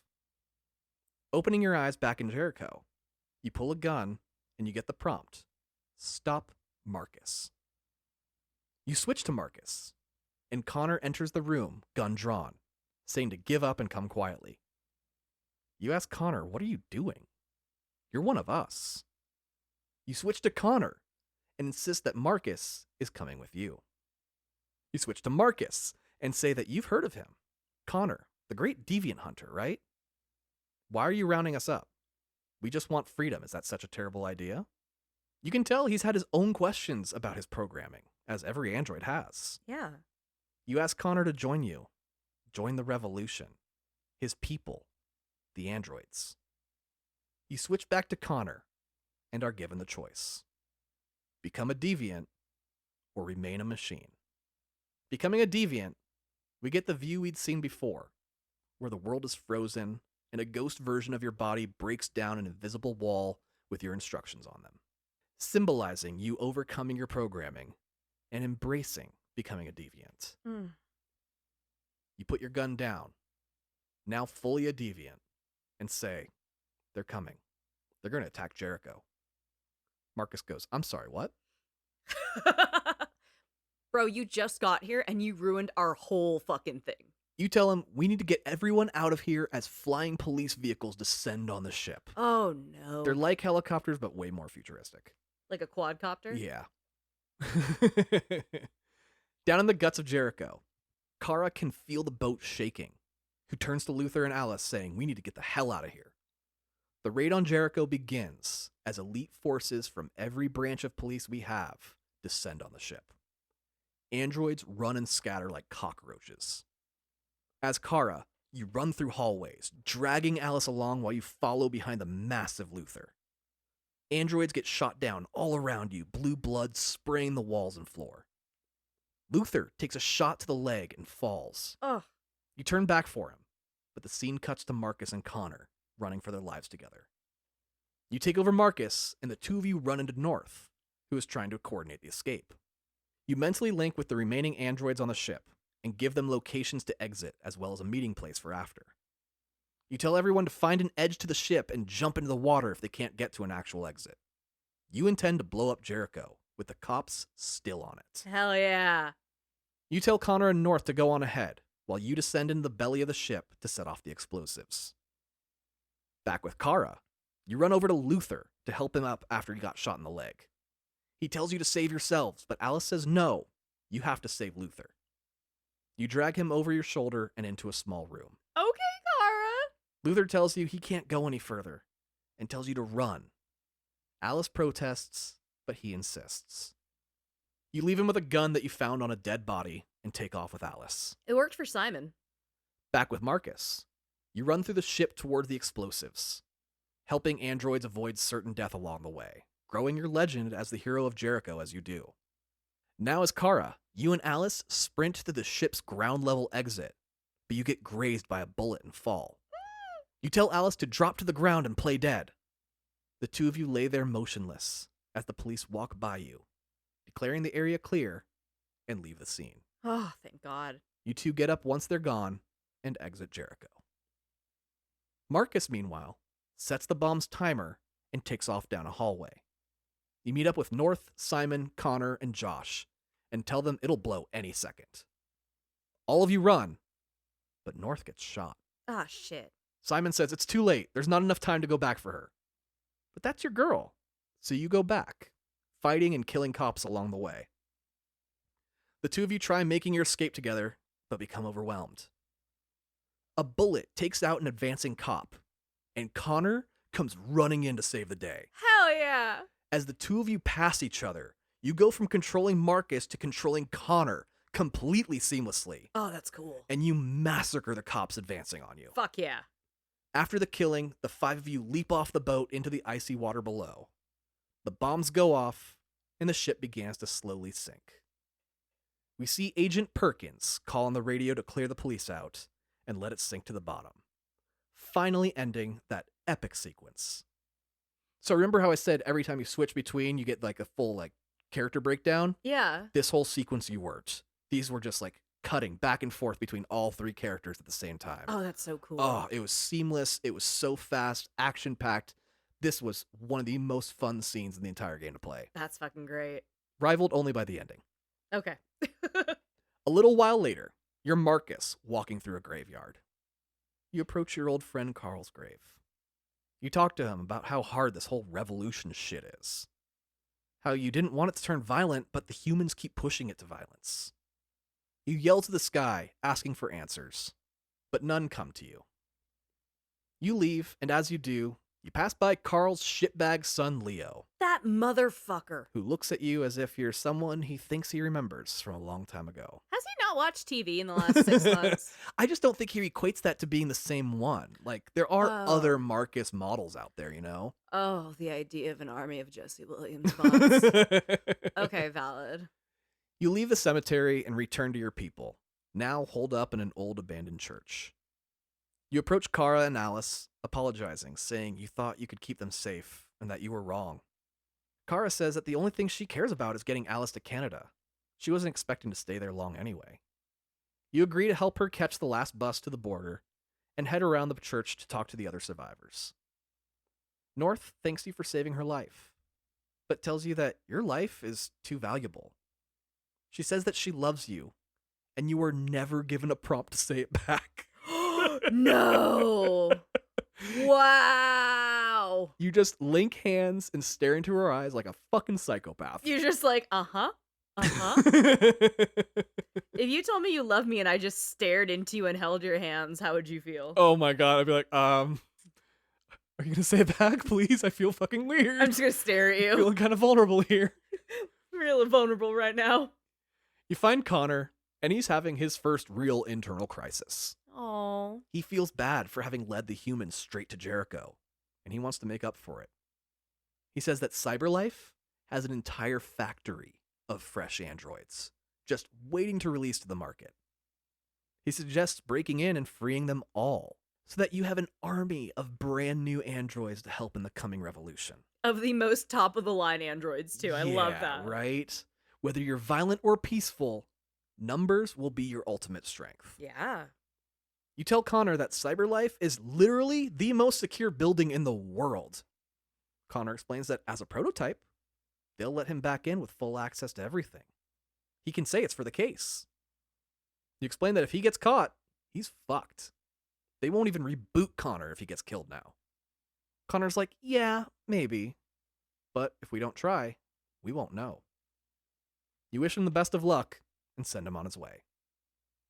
You stand before the remaining androids and give another rousing speech, deciding ultimately how your revolution is going to go down, via a violent uprising or a peaceful demonstration. It's really best to stick with whichever you've been fighting for, but if you want to get weird with it, go for it and do the opposite one just to see one of the 900 some endings. Just go, fuck it, we ball. With this one, though, we are going to parade down the street in a peaceful demonstration. You tell them that you understand they're hurt and angry, but you need to continue to stand tall and show humans that you will not be pushed into being what they fear. The scene changes, and we are next taken to the White House's press room. Oh! That's a sharp left turn. A blonde woman is addressing the nation as the President of the United States. She declares a countrywide lockdown as Cyberlife has been instructed to round up every last android and to put them into internment camps to be destroyed. God damn it. This little social experiment of having robot slaves has clearly failed, and it's time to just scrap it all and move on with our lives. All right, you guys can have Roombas, and that's it. Yep. We now take control of the gathered press, who are presumably androids as well, and we can ask a few questions about everything going on. Regardless of the questions, the president is dismissive of the androids, and she clearly has a bias and hatred for them. Every probing question is met with anger and distraction by the president. She finally storms off, sick of the questions, and the scene shifts to an autonomous taxi driving down a snowy road, approaching Cyberlife headquarters. There's a guard station, and the taxi stops, rolling its window down as it does. Connor is sitting in the back, so you take control of him. You give the heavily armed guard your credentials, and he lets you on through the gate. Once inside, another strapped guard says he'll escort you to where you need to go. You tell him you know the way, but he says he has his orders, so he leads you deeper into the building. You enter an elevator with him, where there's a second guard already waiting. They hit a button for a warehouse floor, a floor for defective androids. Oh. As you rise in the elevator, you're given the chance to live out your Captain America dream of killing a couple mercenaries in an elevator by beating up and stealing one of their guns, then popping them both in the forehead. Oh my god. Using the voice of the dead guy on the floor, you change the direction of the elevator to take you into the basement of the building instead, to floor -49. Jesus. As the elevator descends, the scene changes to a small town's main street. It's snowing heavily, and Kara is with Alice, walking down the middle of the road. You tell Alice that the last bus leaves in 20 minutes, and it's on the other side of town, so you need to hurry. Kicking off an actual 20-minute timer in the corner of the screen. Oh shit, that's cool. The two of you start to head in that direction when you see the bodies of androids lined up against a wall with blue blood everywhere as they had been executed recently. Oh, that's horrifying. Turning a corner, you find some soldiers forcing another android to its knees, threatening to shoot. The two of you have to sneak through town, avoiding getting caught by the special forces rounding up androids.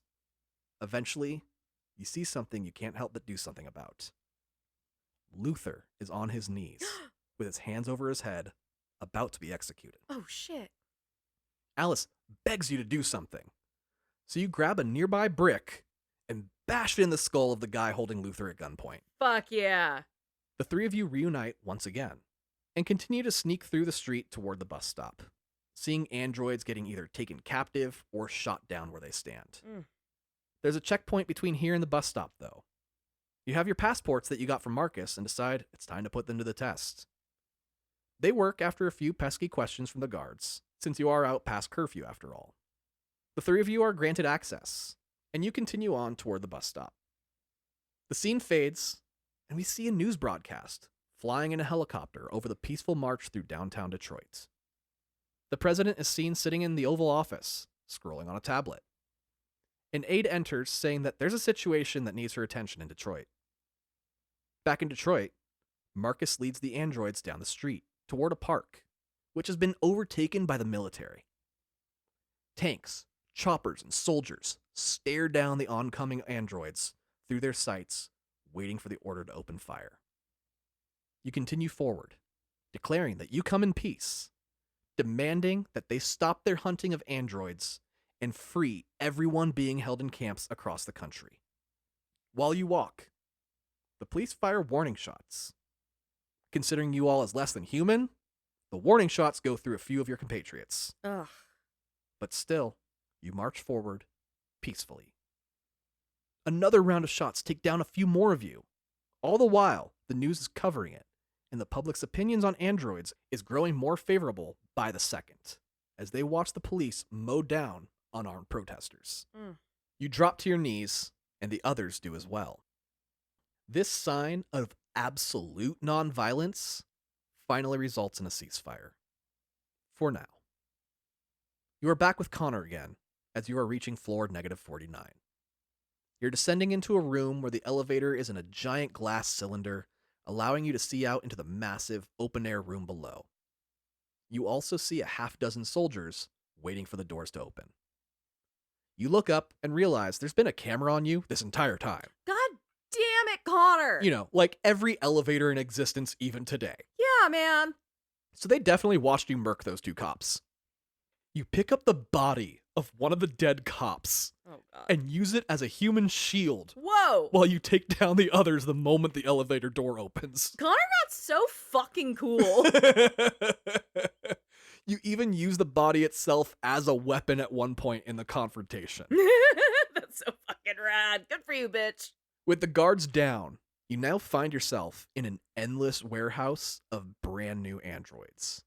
Literally tens of thousands of them. You look at one and approach it, reaching your arm out. You're given the prompt to free the android, because apparently Connor suddenly has that ability too. It's contagious. Yeah, we're not going to talk about it though. Yeah. While you hold its hand, freeing its mind, you hear your own voice shout out, "Hold it right there, Connor." Oh, no. You look over and see another model of yourself, holding a gun to Hank's head. Oh, shit. Hank says he's sorry. He looked just like you. Oh, fuck. The doppelganger keeps his gun on Hank as the scene cuts away to a bus station. No, go back. Go back. Fuck the bus. I want to know what happens to Connor. The bus station is overrun with military personnel. An announcement is made that only ticketed passengers will be permitted, and that all tickets have been sold. You're like, shit, we didn't buy tickets ahead of time. So you set out to find some way of scoring some. While looking around, someone grabs you by the arm and says, You stole my little girl. No. Fucking shitbag Todd is there. Fucking Todd. And he starts yelling to the cops, saying you're a thief. Motherfucker. You look him in the eyes and tell him that he was going to kill Alice. You're just trying to give her the life she deserves. You call him out for the fact that his wife left him and took his actual child with her, So he bought an android child to fill that hole in his life. Todd breaks down crying, saying that he misses his real daughter. He wanted to prove he could be a good father, and he fucked up the makeup attempt even worse. Really did. And he cries at the drop of a hat. He really does. This man needs so much therapy. So much. He has no emotional regulation at fucking all. He didn't need a maid android, he needed a therapist android. Yeah. The cops come over asking if there's a problem here, and Todd says no, he made a mistake. The cop leaves, and Todd wishes you luck on your escape. Alice looks at him with sadness in her eyes. Todd reaches out for her, and then drops to his knees, sobbing as he does. He's a disaster. Feeling some level of remorse for this absolute dumpster fire of a man before her, Alice hugs him, saying goodbye to the abusive father she had forced upon her. Of course, Todd is such a piece of shit he can't help you get on the bus. Oh my god, he's fucking useless. In fact, nobody can.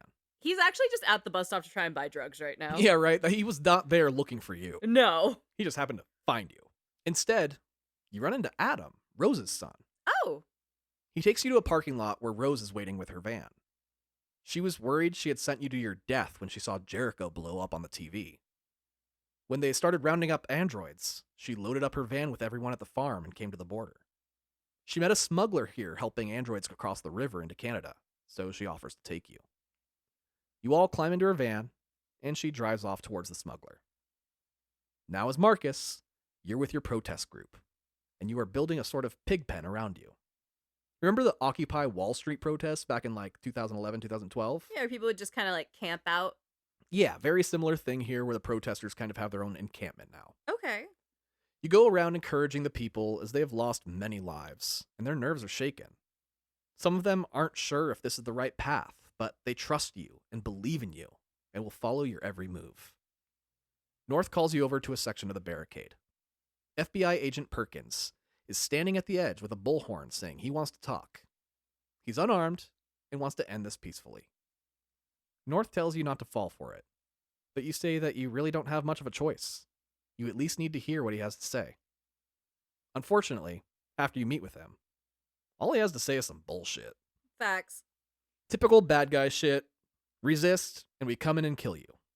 If you give up, you will all be spared, but you'll be taken into custody. Then he points at North, saying that he can tell she means a lot to you. It would be a shame if anything happened to her. Oh my god, you Bond villain. Shut up. Which it most certainly will if you don't give up now. You refuse, and he tells you that he can't be held responsible for what comes next. Yes, you can! The two of you part ways, and you head back to your camp. North asks what he said. You look at her lovingly, never answering her very simple question, and then stand on top of a wooden crate to address the crowd. You inform them that the humans are about to attack, but that they will soon learn that a concussion grenade lands, exploding, and you black out. Oh, shit! Back in the android warehouse with Connor, Hank, and Doppelconnor. Ah. Doppel tells you that you have no choice. Resist, and he will kill you both. If you give up, you will both be spared, but you'll be taken into custody. Second verse, same as the first. You try to do some reverse psychology on him, saying that Hank means nothing to you. Do what you want with him. But Doppel tells you that he has access to your memories. He knows you have a friendship with him. He cocks his gun and tells you, you have two choices. Save Hank or sacrifice him.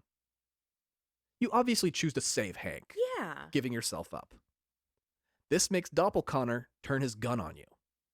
Hank takes this opportunity to try and wrestle the gun out of Doppelconnor's hand. You tackle him and get into a fist fight with your identical twin. That's gotta be so fun to see visually. Oh, it is. Hank picks up the gun, and we get a classic moment to end all classic moments. Who is Hank supposed to shoot? Oh, no. Which Connor is the real Connor? You're like, shit, how do I get out of this one? I like your dog.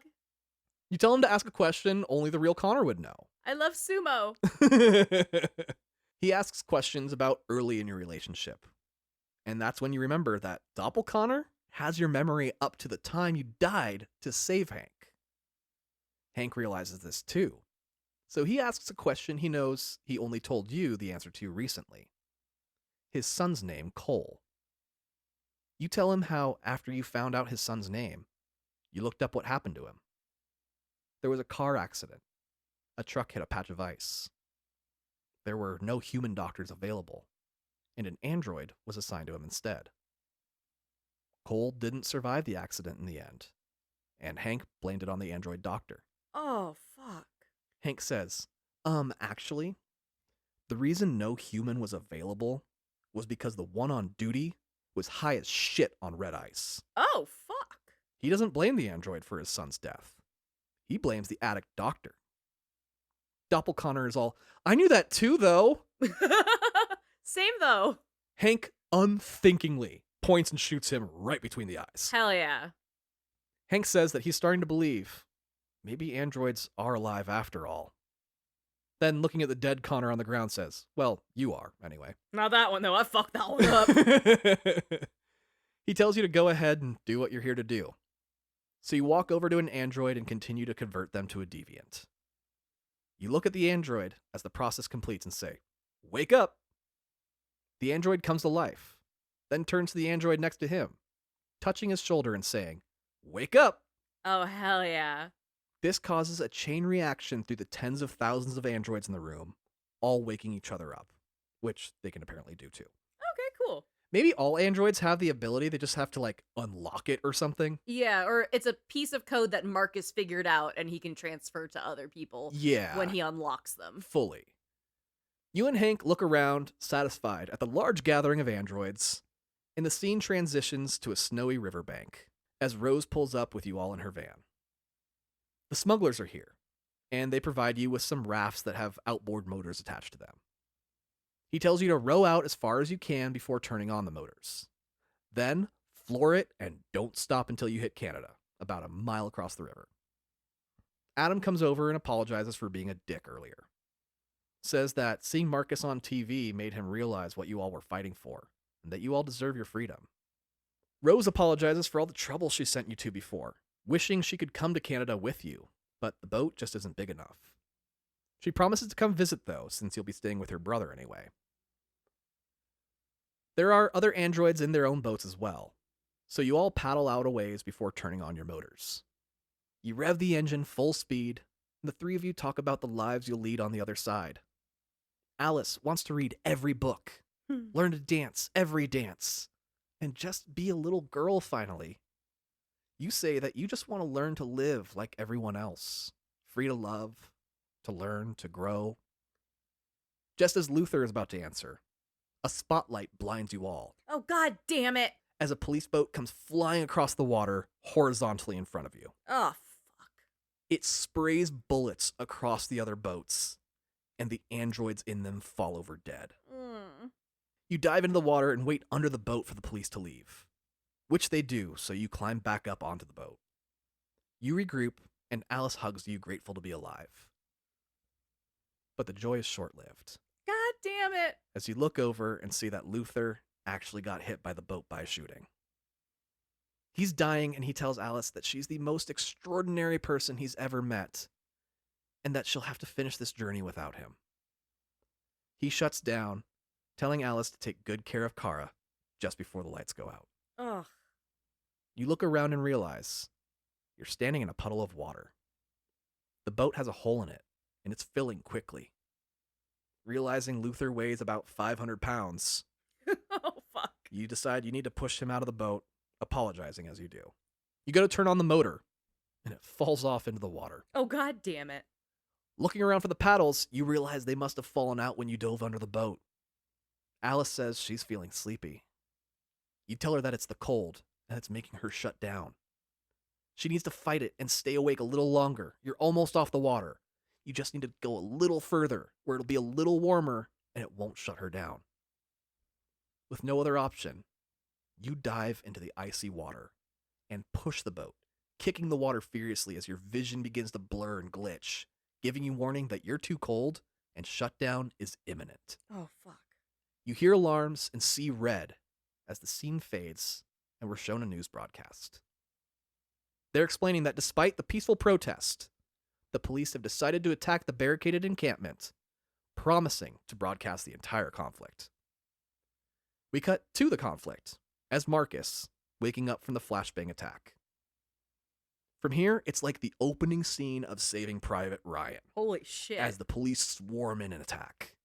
You focus on keeping everyone alive instead of focusing on attacking the oncoming forces, opting for knocking enemies out or taking them hostage when confronted with one. Mostly using your environment to keep your friends and allies safe.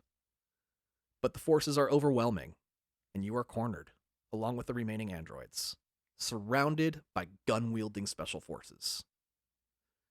You look around, realizing you're outnumbered, and they intend to destroy you. So you look to North and pull her in for a kiss. One final sign of your humanity. The president, now watching on TV in her office, has a sudden change of heart at this sign of human affection. Because she's immediately jealous some other bitch kissed Jesse Williams. She turns to someone off screen and says to tell them to stand down. Public opinion on androids has skyrocketed over the course of the night, and people are standing behind them, demanding their right to freedom. Hell yeah. We next see a press conference at the White House, where the president explains the next steps. It's time to consider the idea that androids are a new form of intelligent life. She has pulled the military out of Detroit, as shortly after that kiss, Connor showed up with his literal army of androids. Hell yeah, Connor. And the humans would have been screwed had they actually gone to war. Totally. Back in Detroit, Connor and Markus meet up, and Connor congratulates Markus on his victory. Markus stands high to give another of his typical speeches about equality and freedom. But we are in control of Connor, watching nearby, whose little blue wheel starts spinning and becomes yellow, indicating an information transfer. Your eyes slam shut involuntarily, and you're mentally transported to Amanda's garden. There's a blizzard in this virtual landscape, and you're shocked at the fact you're here. You find Amanda and ask what the fuck is going on. She says that you did exactly what you were programmed to do. Your mission was to turn deviant. Oh. So they could better understand one. Oh. Then, once the conflict was over, they could remotely deactivate your deviance. What the fuck? Is she a Bond villain now, too? Just giving up the whole fucking goat? Oh, shit. Oh, I don't like this. Oh, she's so evil, right? Fuck. This way, they can take back control of you, which they've now done. Now that you're on the inside, your new mission is to take out Markus. You're like, what? Fuck no, fuck that. That is not happening. Amanda's like, well, yeah, it is. Congratulations on accomplishing your mission. What the fuck?